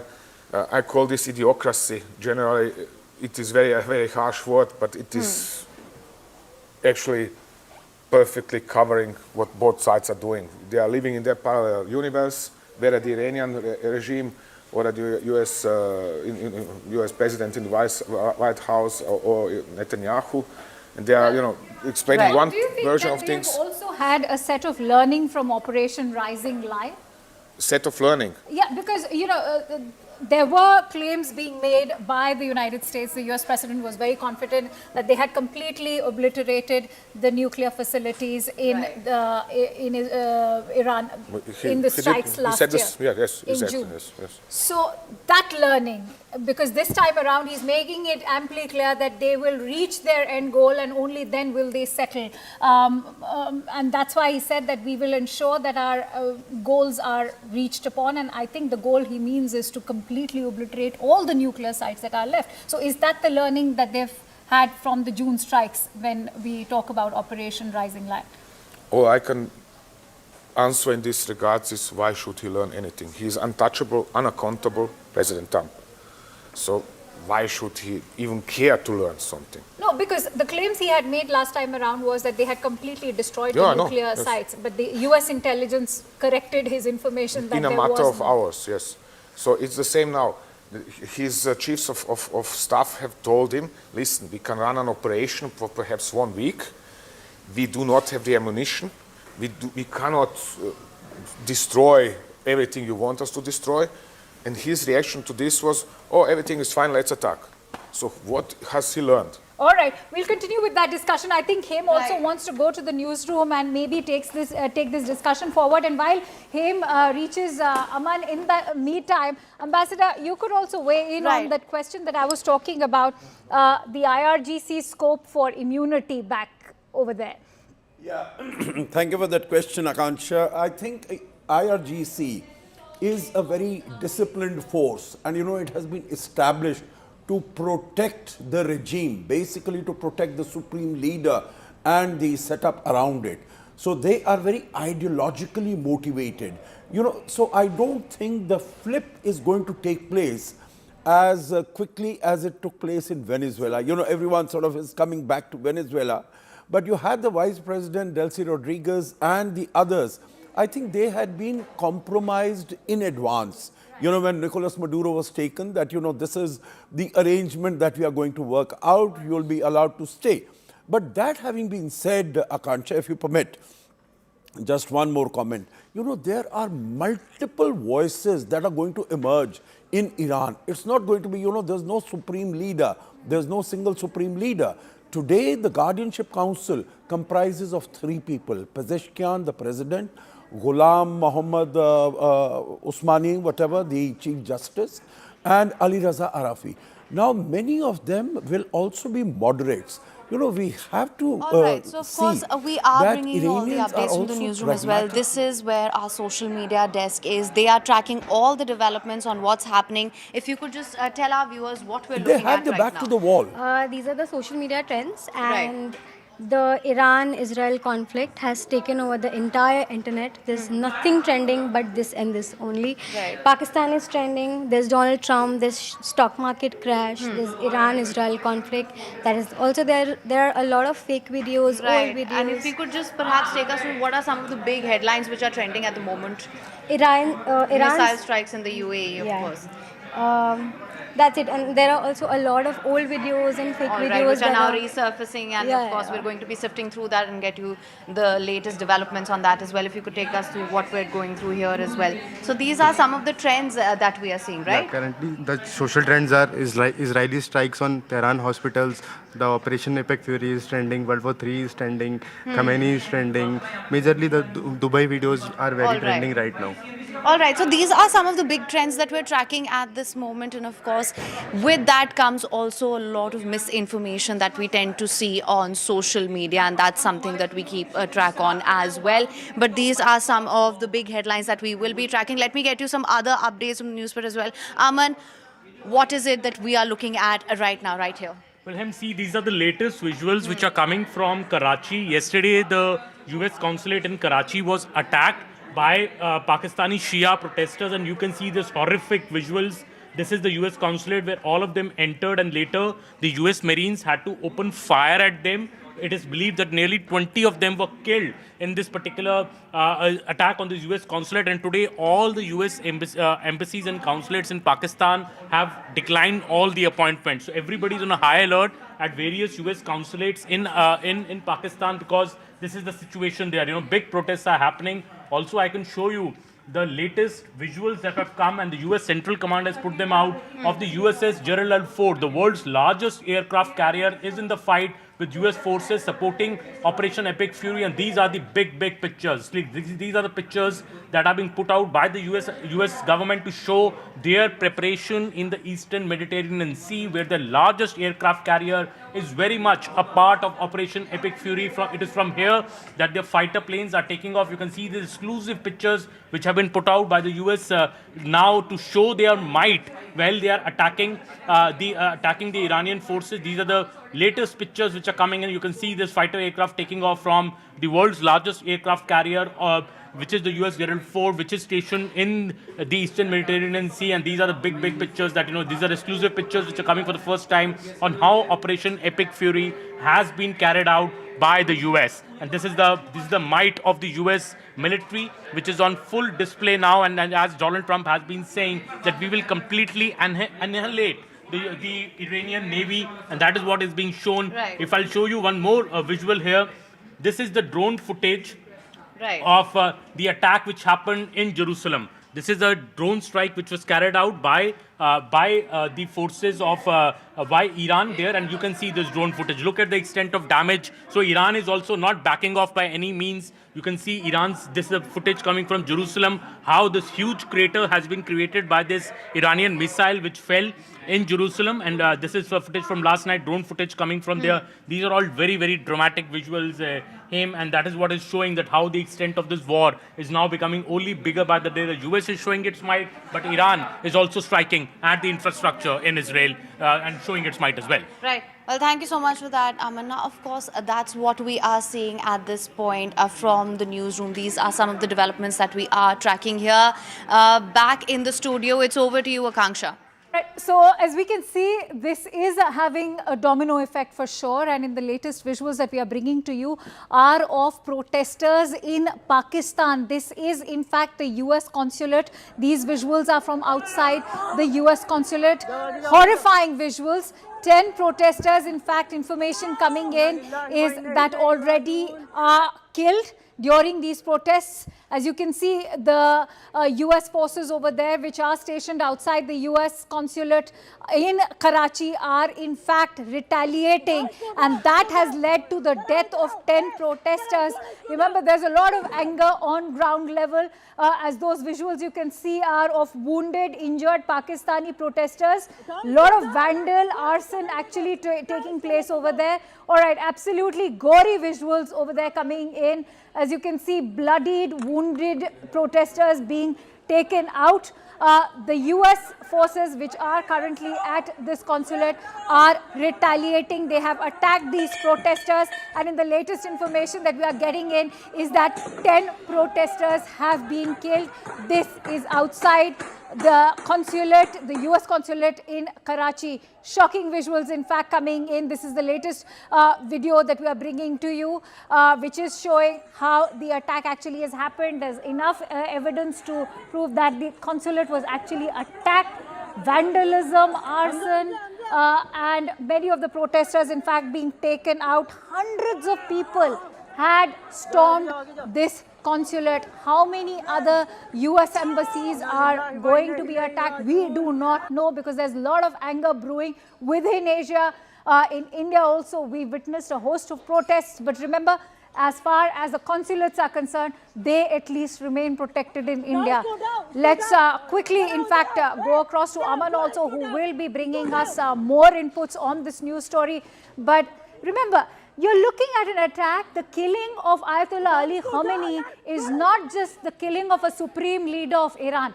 He was also regarded as the godfather, as the religious leader of the Shias across the globe. And so, even though Pakistan is dominated heavily by the Sunnis, there's a lot of anger in terms of why such an attack had to happen. The killing of the Ayatollah is not going to be the killing of, say, Saddam Hussein being taken to the gallows. Let me quickly bring in Aman on that note. Aman, as we've been talking about, the killing of the Ayatollah is not going to be taken lying down by the overall Muslim population, because look at the kind of anger brewing in Pakistan, a country which is in fact not even dominated by the Shias. Very clearly, Akanksha, these visuals are from yesterday, exclusively brought to us by our internal security editor, Manoj Gupta.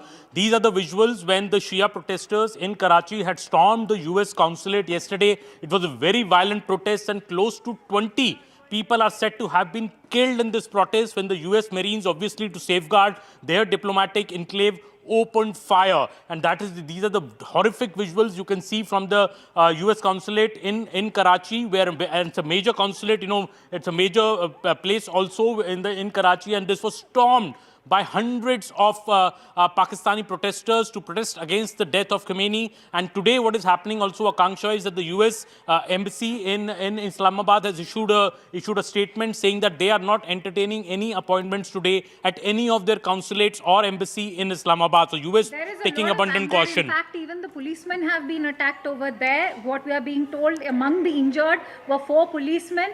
You said that 20 protesters have already died. Of course, the US forces are also retaliating against the kind of attack we've seen. Look at the visuals. The kind of arson, the kind of plundering that's also happening. They've completely destroyed the US consulate, and bloodied faces, in fact, of these protesters running out. Heavy damage was caused to the consulate. Yesterday, Akanksha, we had got pictures of inside the compound when people with sticks were trying to bang at the windows and the grills. But this particular video, which exclusively is with CNN News 18, now shows the extent of damage which has been caused at the US consulate. You can see people with bloodied faces coming outside that, people injured coming outside from there. There are people wearing masks and covering their faces. So clearly they were trying to also hide their identity while storming the US consulate. But attacking a US consulate or US embassy on foreign soil is an extremely dangerous crime, and that is why I think the US Marines had to open fire to safeguard their property, to safeguard their own lives, and that is why we believe that nearly 20 people were killed in these particular protests. And today the US embassy is effectively shutting down for operations for the day, because the situation is still very tense and situation is still very fluid there, and they are expecting more protests, in fact, in Peshawar, in other consulates that the US has. That is why I think the situation is pretty precarious in Pakistan. Let me quickly go across to Siddhant also, who will perhaps share more inputs with us. Siddhant, what more can you tell us, given that the situation as far as the security in Pakistan is concerned, it's already been on tenterhooks. Can Pakistan afford even further turmoil at the moment? Siddhant, can you hear me? Right. So this release has come from... Yeah, I can hear you. Can you hear me? Yes, please go ahead. Can you hear me, Akanksha? Yes, please go ahead. Yes.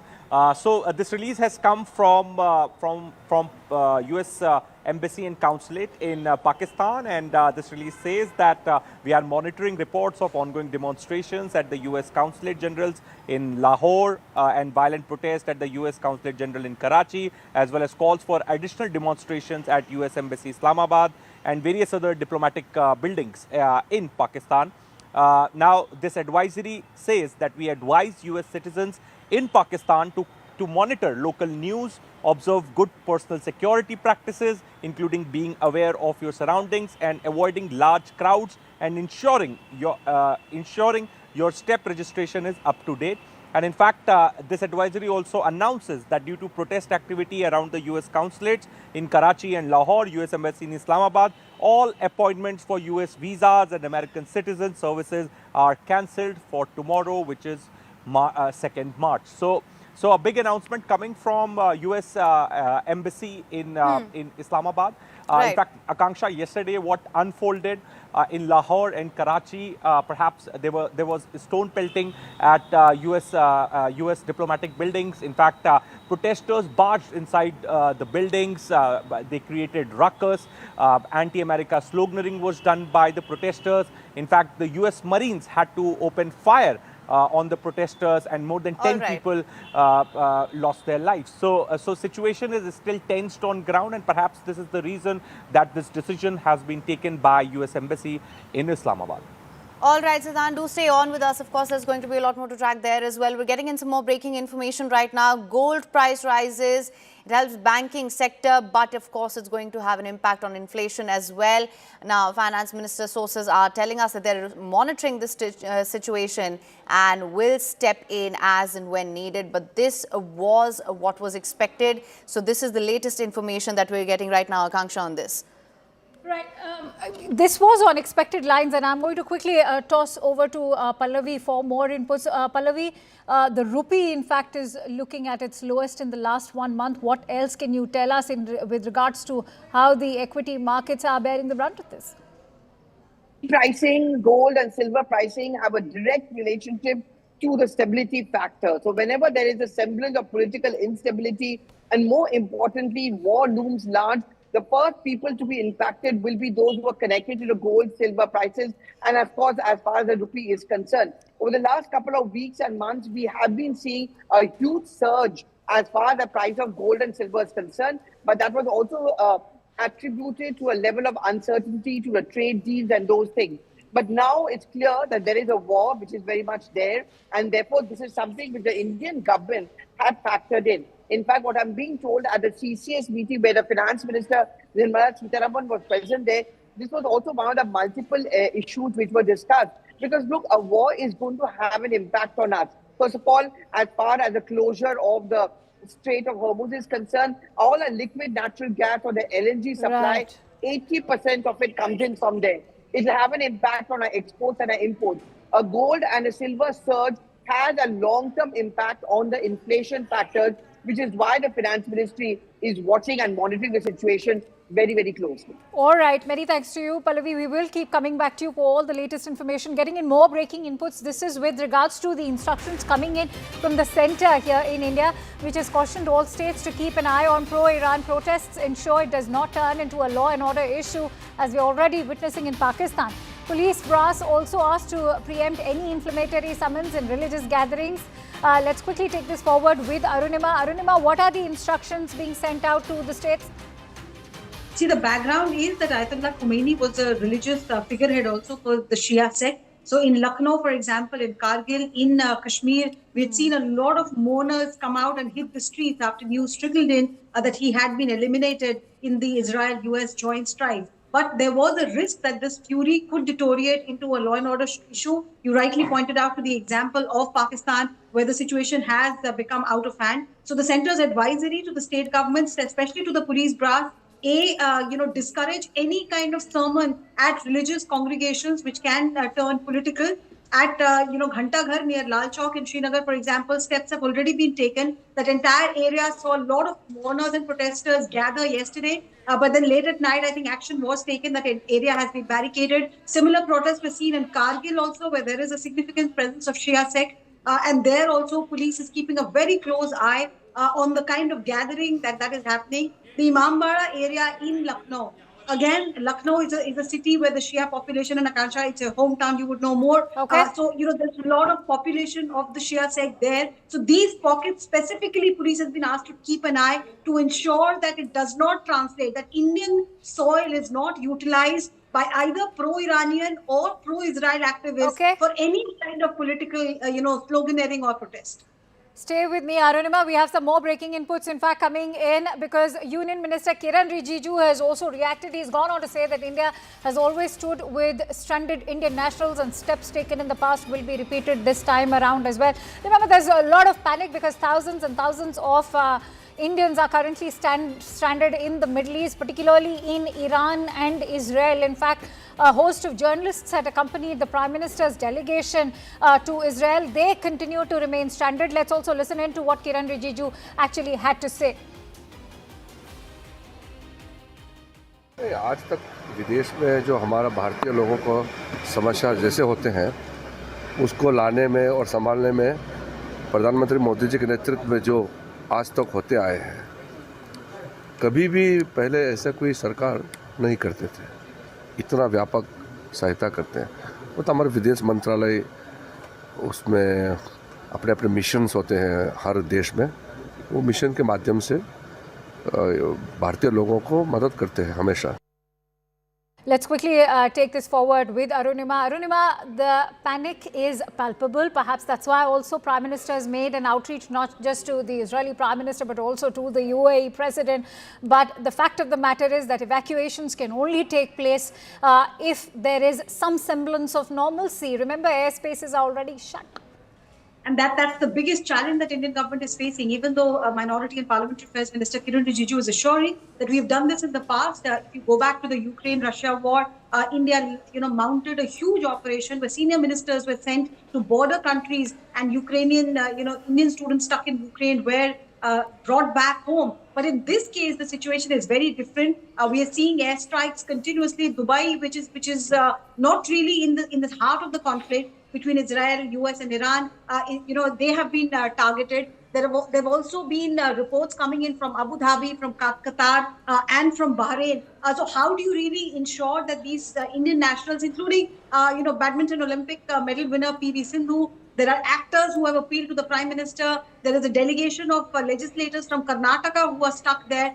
So it's not just the common Aam Aadmi, it is also people who are considered VIP who are stuck there. But the Indian government is trying with all its might to see what can be done at this stage. However, the message to everybody is is just hold in there, move to any place which can offer you shelter. Okay. Whatever instructions are coming in from the Israeli government, just follow that, or from the Dubai government in UAE, just follow those instructions. And Indian government is trying to reach out and assure that we are, trying our best to bring you back. Many thanks to you, Arunima, for bringing us those breaking inputs. In fact, getting in some more exclusive news break. This is information shared by our investigations editor, Manoj Gupta. India is reviewing its own set of evacuation plans for Indian citizens stranded in the Gulf and Iran. In fact, the CCS has focused on de-escalation and safety of Indians abroad amid the Iran crisis. The CCS has discussed internal safeguards and outreach to regional stakeholders. Let's quickly take this forward with Aman Sharma, who's joining me live from the newsroom. Aman, what are the options before the Indian government at the moment? Well, Akanksha, the options are a bit limited and difficult right now because the entire airspace is closed. So how do we go and evacuate our citizens from there? There are nearly 8 million Indians who live in the Middle East. So how do you evacuate such a huge number of Indian population from there is a major concern. The contingency plans, we believe, are being discussed, and it was discussed at the yesterday's Cabinet Committee on Security, also chaired by the Prime Minister. The immediate priority of India is to reach out to all the stakeholders, all these countries, and seek assurances from them that the Indian citizens there will remain safe. That is the main reason why Mr. Modi also called up the UAE President last night and spoke to him about the same, saying that please ensure and assure us about the safety of Indian citizens. He's also the Foreign Minister had also called up all his counterparts a couple of days back, impressing upon the same thing. Also, India is reaching out to all the regional stakeholders there. That is a decision at the CCS yesterday, to press everybody for de-escalation, because India is extremely concerned over the rising,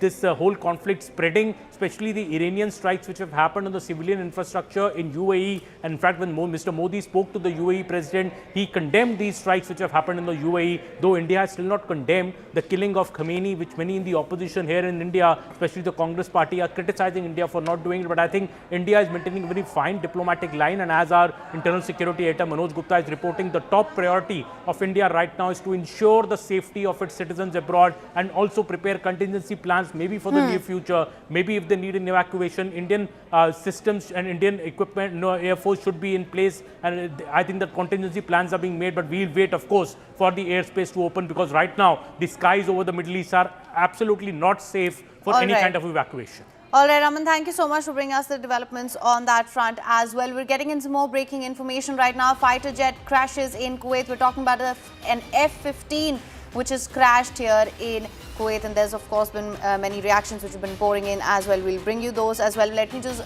go to Siddhant for more on this. Siddhant, what can you tell us? Well, that's right. So right now there's very little information available with us as far as this crash of F-15 in Kuwait is concerned. Perhaps this video of F-15 going down has gone viral, and in fact we've been told that this is an American military F-15 which has been shot down in Kuwait. this would be the first time in the history that the American F-15 has been shot down. As I said, that we have very little information available about this particular jet going down. But all we can tell our viewers is that since morning, in the Kuwaiti skies, there were many missiles which were intercepted by the air defense systems. Many missiles were neutralized by Kuwaiti air defense systems. And since morning, in fact, I have been getting calls from Kuwait about loud explosions being heard by people. So, you know, there was action since morning in the Kuwaiti sky, and now we're getting to know this F-15 has been shot down. This is an American F-15. This is what is being reported by various news agencies. As I said, that we have a very little information at this Siddhant, point we in will time keep coming about, back to you. Let's quickly play out that visual here that we have on the screen. Joining me is a security expert, Tom Cooper, also live from the studios of CNN News 18. So, Tom, if you look at this latest jet that's been downed over here, first of all, to begin with, before I take this discussion forward with you into the escalatory nature of this conflict, weigh in on this particular jet that's been downed at the moment in Kuwait. Well, what you can see is that if you can stop this for a second. Right. I'm going to request my team to actually pause when they loop in that visual again. Benoit, if you could please pause that visual when we start again over here. Yes, right. Please. So if you can see, this is where this entire jet is. So it is clearly an F-15. Twin tails, big delta wing. So please continue. Right. So if it's an F-15, we are also looking at Iran actually. Okay, stop now. Stop. Please stop. Okay. Under the intakes, here under the intake, these are the intakes which are feeding air into the engines. You can see pods. These are lantern pods or littering pods or whatever it has installed. This is identified in this aircraft as an F-15E. F-15E is actually one of the most sophisticated variants.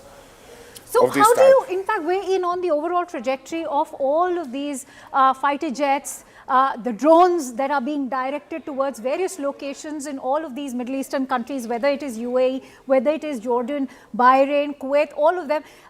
There's a lot of talk about how civilians and the civilian locations are being targeted. Do you see this as a conscious effort of targeting civilian locations, or is it that there are obstacles on the trajectory that is downing them? I'm explaining this in later fashion, which means there are obstacles. The people who are operating such systems, they are in a rush, they're in a hurry, under combat stress. They simply program their systems in order to reach the specific geographic coordinates. They do not care or do not have the time to care what is in between, what kind of obstacles. So what in your viewpoint could be that geographic coordinate over here, given that we are looking at consistent attacks being directed towards US allies in the Middle East, all of these countries? US bases. This is what Iranians, even the officials are telling this to the members of the Gulf Cooperation Council, which is Arab Gulf states. Guys, you have US bases over there, and we are targeting these US bases. All right. That's a very interesting point that Tom has just now shared with us, that it is not that there are conscious efforts being made to only target civilian locations. The real target is, of course, US bases, as Tom has been highlighting. They're feeding those geographic coordinates in those drones, in these fighter jets. But perhaps because these are densely populated locations, they are coming across obstacles, and that's when they are getting down. CNN's Nick Robertson is reporting on the next 12 to 24 hours how the GCC countries are hoping Iran could perhaps listen to their diplomatic messages. We'll take this discussion forward, but let's listen into what Nick Robertson has had to say. Our international diplomatic editor, Nick Robertson, is joining me now from Saudi Arabia. And Nick, obviously this is a key question of how this is playing out with the Crown Prince in Saudi Arabia, as well as what these other leaders in the region are saying tonight. Yeah, look, I think the question on the minds of all the leadership around the region at the moment is what is Iran's leadership going to do next? Does it also have a singular leadership? And that's a very core question, because the assessment that I'm hearing from sources here is that what happens over the next 12 to 24 hours will really be key for indicating what happens over the next week and beyond that. There is a very, very strong diplomatic message being sent from the region here. There was a virtual meeting of the GCC's ministers, the foreign ministers, the Saudi foreign minister here having a statement saying that they condemned the flagrant and unjustified attacks on the GCC countries by Iran, and that they stressed that it was the country's right to take all necessary measures, that's their words, all necessary measures to protect its security and stability. And that very much reflects what we heard from the Saudi kingdom a few hours before that, which was calling Iran's strikes targeting areas in Saudi cowardly, because as you mentioned there, Saudi Arabia very clearly had made it publicly known to Iran, and they say Iran was aware that Saudi airspace was not being used for attacks on Iran, and the very clear messaging coming from the foreign ministry on this particular issue, and that is, in the light of these, and again it sounds very similar to the language used by the GCC here, in the light of this unjustified aggression, the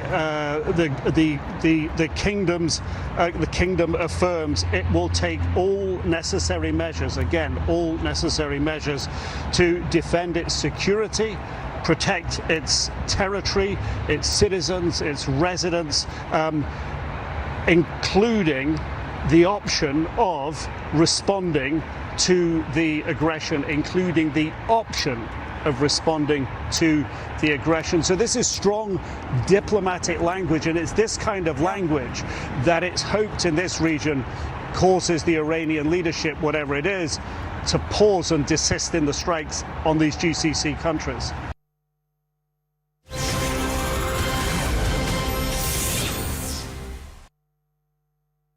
Right now, there's already a traffic jam, if I can say that, a ship jam as far as the Strait of Hormuz is concerned. Let's go across to our guest, Angie Wong, who's also continuing to be with us. So how do you look at this? How long can Iran officially said it's not going to block the Strait of Hormuz, but we're seeing that it's not operating.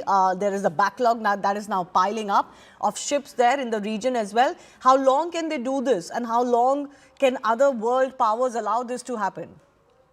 Well, I think a lot of this is by design. I mean, anyone entering a war in the regions knows that the Strait of Hormuz was going to be one of the very first things that was going to get shut, if not disrupted. Already here in the U.S., we're seeing gas lines, because those who are watching the news understands that there's going to be some sort of disruptions. Even though we have plenty of reserves, the consumer here is feeling that there might be some disruptions, and therefore gas prices may go up. Now, the reason why I say that some of it is by design is because later this month, President Trump meets with Xi Jinping over U.S.-China trade relations. And it seems as though the strategy with the Trump administration has been to cut off the oil supply for both China and for Russia, for the purposes of ending world conflicts. So this could go on for some time if President Trump chooses to. Now, if politically here in the U.S., it doesn't look very good for him, if Americans are paying upwards of $7 per gallon for gas like we did back in the Biden administration, well, he might not like that very much and try to reverse a few things. But I would not discount this as being a short-term situation. I would definitely say that, I don't believe that the Trump administration minds if gas prices and other disruptions to energy remains this way for at least I'll come back to you with more on that, because that's an interesting comment you made. A lot of others suggesting to that point as well. But Vinny Motiwala, my colleague from CNBC TV 18, is now joining us on the market situation as far as India is concerned. Vinny, your thoughts on what we're witnessing? Hi, absolutely. So what we're seeing in terms of the markets today, as expected, we're seeing red on the screen for the Indian markets. Nifty is down more than 200 points, 1%, more than 1% decline. Actually, now it's down 300 points, the Nifty 50. So down 1.2% in the trading session. The Sensex is down more than 1,000 points. That is also down 1.3%. Broader end of the market, that's when you look at the Nifty mid cap and small cap, also is seeing a more than 1% decline in the trading session. As of now, all the sectors, whether you look at, are trading in the red. Obviously, leading the decline today is going to be the realty pack. That's down more than 2%. We have energy, auto, PSU banks, all of them seeing a decline of more than.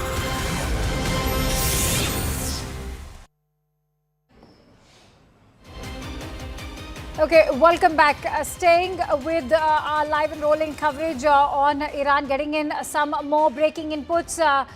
There are fresh explosions being reported near the Erbil airport, which has been eliminated. These were 2 drones, in fact, and visuals from Bahrain are showing a strike as well. So fresh explosions being reported in Bahrain, Dubai and Doha as well. These are, in fact, some of the visuals that we are bringing to you of these fresh explosions, which are currently we are bringing to you are from Bahrain. They show an entire strike that's happened at the Jufair base. These are fresh explosions that are being reported in Bahrain. And it's not just in Bahrain, more explosions taking place in Dubai, even in Doha. In fact, AFP journalists have confirmed utter chaos across Gulf capitals. Let me quickly, in fact, take this forward with Tom, who continues to stay with us from the studios of CNN News 18. So, Tom, as we've been discussing the escalatory nature of this, because remember, you're not just looking at Iran and this being limited to, say, Israel and Iran. There are a host of US allies which have now inevitably gotten involved, and you're looking at these fresh explosions being reported in Bahrain, in Doha and in Kuwait as well. So take us through how this could actually quickly snowball, and if, in fact, come into the frame, would be good if you can explain us the nature of these explosions and what this could mean if these US allies also start retaliating. Well, these are, as you can see, the smoke or dust is light, which means these are fresh explosions and there is nothing burning yet. So most of this is probably dust. And I guess that one or another part of the local military installation was hit by reportedly 2 UAVs from Iran. It's interesting that you highlighted that the ultimate target for them is US assets as well. But because these are densely populated locations. The point is this, the Iranians are trying, this is their plan, to strike US and Israeli bases, air bases foremost, in order to disrupt their operations. Why? Because if they strike air bases, the Americans and Israelis cannot refuel, rearm their aircraft and send them over Iran again. Or if they can, then they are delayed, and so they have to wait until the strike is over, until the runways are clean, and then they can take off. So there was a very interesting point you made, that if indeed the civilians were the targets, then perhaps there could have been hundreds and thousands of casualties actually. If Iranians would be interested in striking civilians, they would do so, and that severely, and then there would really be, well, at least hundreds, if not thousands of casualties. But this is not done. And as far as I can say, really, by best will, they are striking military targets. What is happening, sometimes there are obstacles in between, and sometimes they're incoming, or most of the times, incoming missiles and incoming UAVs are shot down by defenses, air defenses, and then the wreckage is falling down to the ground. I'm afraid I'll have to take a quick break over here. Thank you, Tom, for weighing in on all the latest information that is pouring in. Tom Cooper, one of the world-renowned security analysts, is here with us from the studios of CNN News 18. He will continue to weigh in on all the latest information that is, in fact, coming in. For now, we're slipping into a quick break. Stay tuned to CNN News 18 as we return with the latest.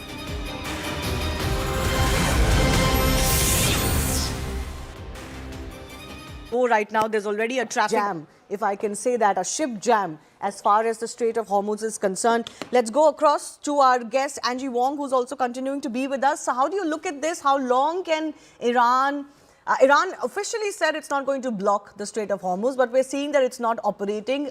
There is a backlog now that is now piling up of ships there in the region as well. How long can they do this, and how long can other world powers allow this to happen? Well, I think a lot of this is by design. I mean, anyone entering a war in the regions knows that the Strait of Hormuz was going to be one of the very first things that was going to get shut, if not disrupted. Already here in the U.S., we're seeing gas lines because those who are watching the news understands that there's going to be some sort of disruptions, even though we have plenty of reserves. The consumer here is feeling that there might be some disruptions and therefore gas prices may go up. Now, the reason why I say that some of it is by design is because later this month, President Trump meets with Xi Jinping over U.S.-China trade relations.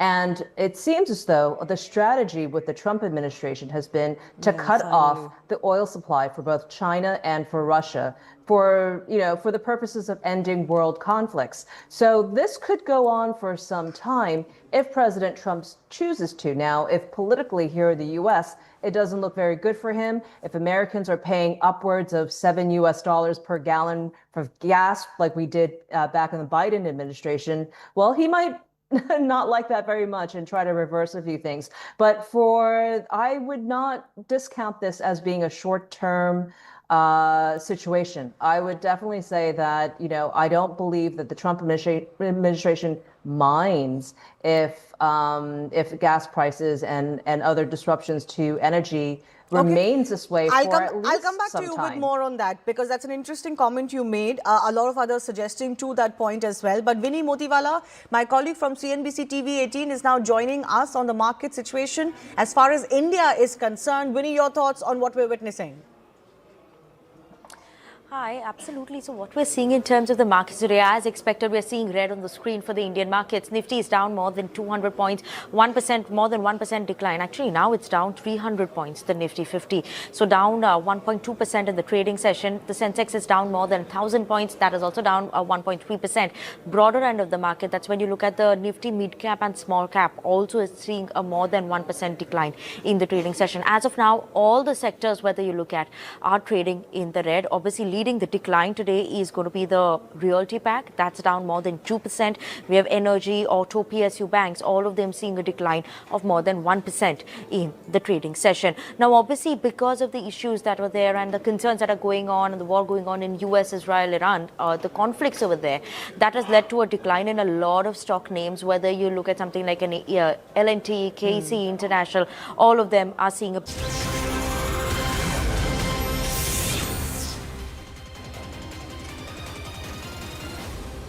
All right, so the conflict triggered by the United States and Israel is expanding quickly. This with Iran continuing with its retaliatory strikes now. Fresh explosions already being reported in Doha, in Kuwait. In fact, an American fighter jet has also been downed. This is the latest that we are telling you. And in fact, the US president has also acknowledged American casualties. He's also gone on to indicate that there could be more casualties. We will continue to bring you all the latest that is keeping the Middle East on tenterhooks. For now, let's quickly bring you the headlines. We're tracking this up. West Asia's war is escalating as Iran and Israel trade fresh strikes and counter-strikes. Missiles, air raids intensify fighting. Civilian areas have been hit.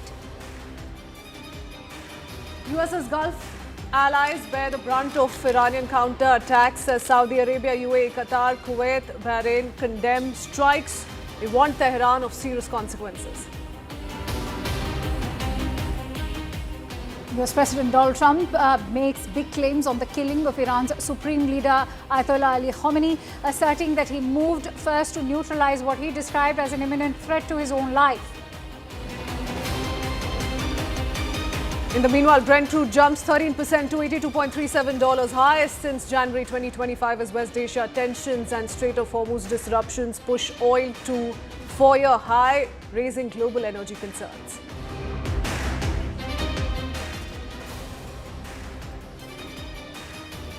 US Embassy and consulates in Pakistan suspend services after violent protests erupted following the killing of Iran's supreme leader Khamenei.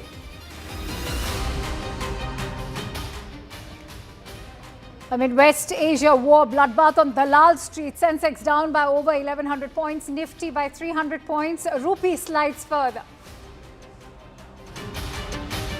India urges restraint and dialogue as Prime Minister Modi speaks with Benjamin Netanyahu, calling for calm amid escalating Middle East tensions.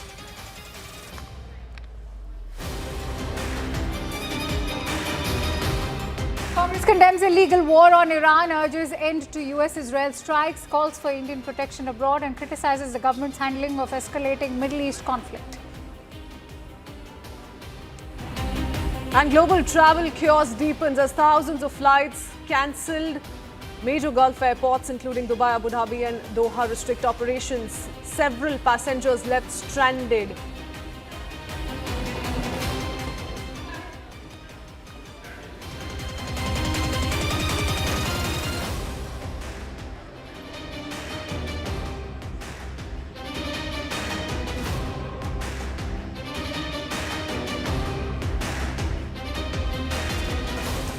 So the West Asia war has entered its third day today. In fact, with violence intensifying across multiple fronts, Israel has launched fresh airstrikes on Hezbollah, targeting across Lebanon, including strongholds in Beirut's southern suburbs, following rocket fire from the Iran-backed group. Meanwhile, US President Donald Trump has claimed that he did kill Khamenei before he could kill Trump, alleging there had been 2 prior assassination attempts on his life, claiming that these, in fact, claims are also unverified. The conflict is now spilling beyond Israel and Lebanon. In Baghdad, protesters have stormed the US embassy amid rising anti-American anger. Iran says it has inflicted major damage on US assets in the region, including alleged drone strikes on bases in Kuwait and Bahrain and missile strikes on the USS Abraham Lincoln Striker Group. US diplomatic missions in Pakistan have suspended operations after violent protests erupted following the killing of Khamenei. Fears of a wider regional war are now mounting further.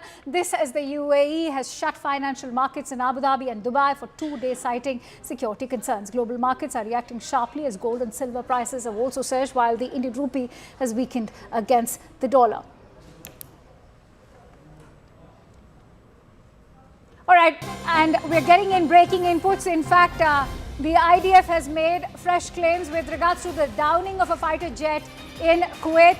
F-15 has crashed in Kuwait. In the latest, we are learning that the pilot has survived. This is an F-15 crash that's taken place. It is, in fact, as far as the cause of the incident is yet unknown, but this is another fighter jet which we are telling you about. In fact, we also have visuals of that. It's an F-15 which crashed in Kuwait. There is an American confirmation of it also being reported, that the US has also reacted. Is it the US President himself reacting on Truth Social? We are yet awaiting more details, but let's quickly take this forward with Akash, who will share more details. Akash, what can you tell us about this F-15? The pilot is reportedly safe, but what exactly happened when it was being done?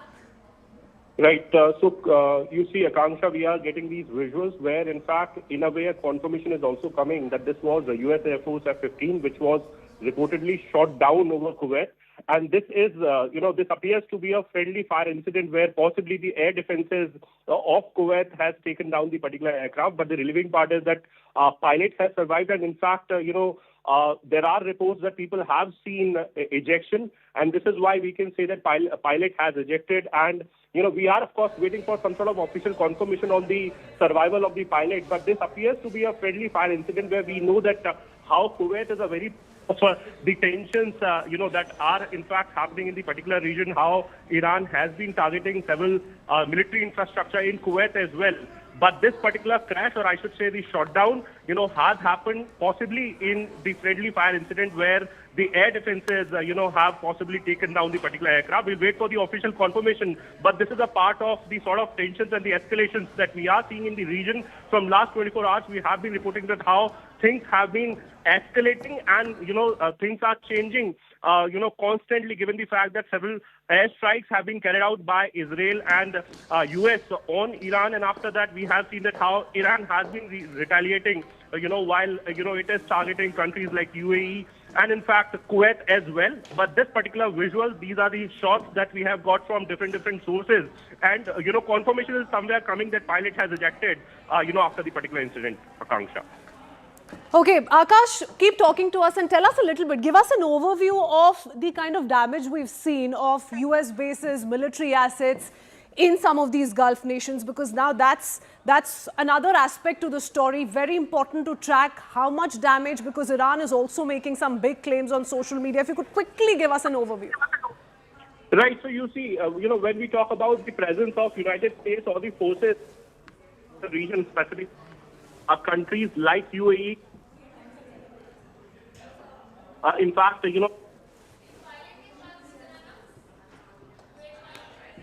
Okay, we're just connecting that line with you. We seem to have an audio trouble with that line of yours, Akash. Stay on with us. We keep up with these visuals.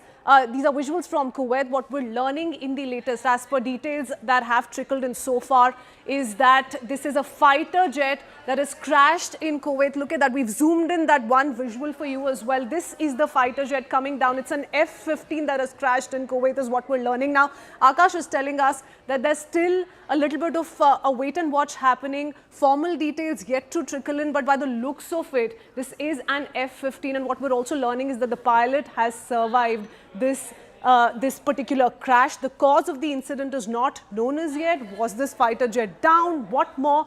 We'll have to try and piece some of those details as we keep up with these visuals. But yes, this is how the war in West Asia is playing out on day 3. No signs of de-escalation as yet. Do remember today, this morning, at least Indian Standard Time, we began by picking up visuals really of how Israel was going after some of the Hezbollah targets, which in fact have begun fighting this war for Iran.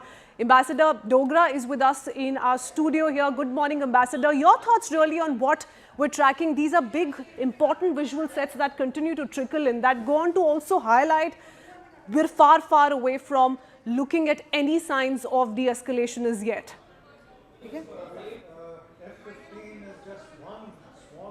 The story. Fortunate, but in wars, these losses are the normal. The news that is trickling in from Israel is much more serious. There are reports that a nuclear power plant has been targeted by Iranian missiles. There are reports that some of the generals, Israeli generals, have been sort of killed in strikes by... Apologies, Ambassador. I need to quickly come in because this is another important piece of information that's coming in. We need to cut across to CNN Live. Was unable to use their bases, to use their airspace in order to carry out this attack. They had been lobbying hard the United States president to try and convince him not to go ahead with these strikes against Iran.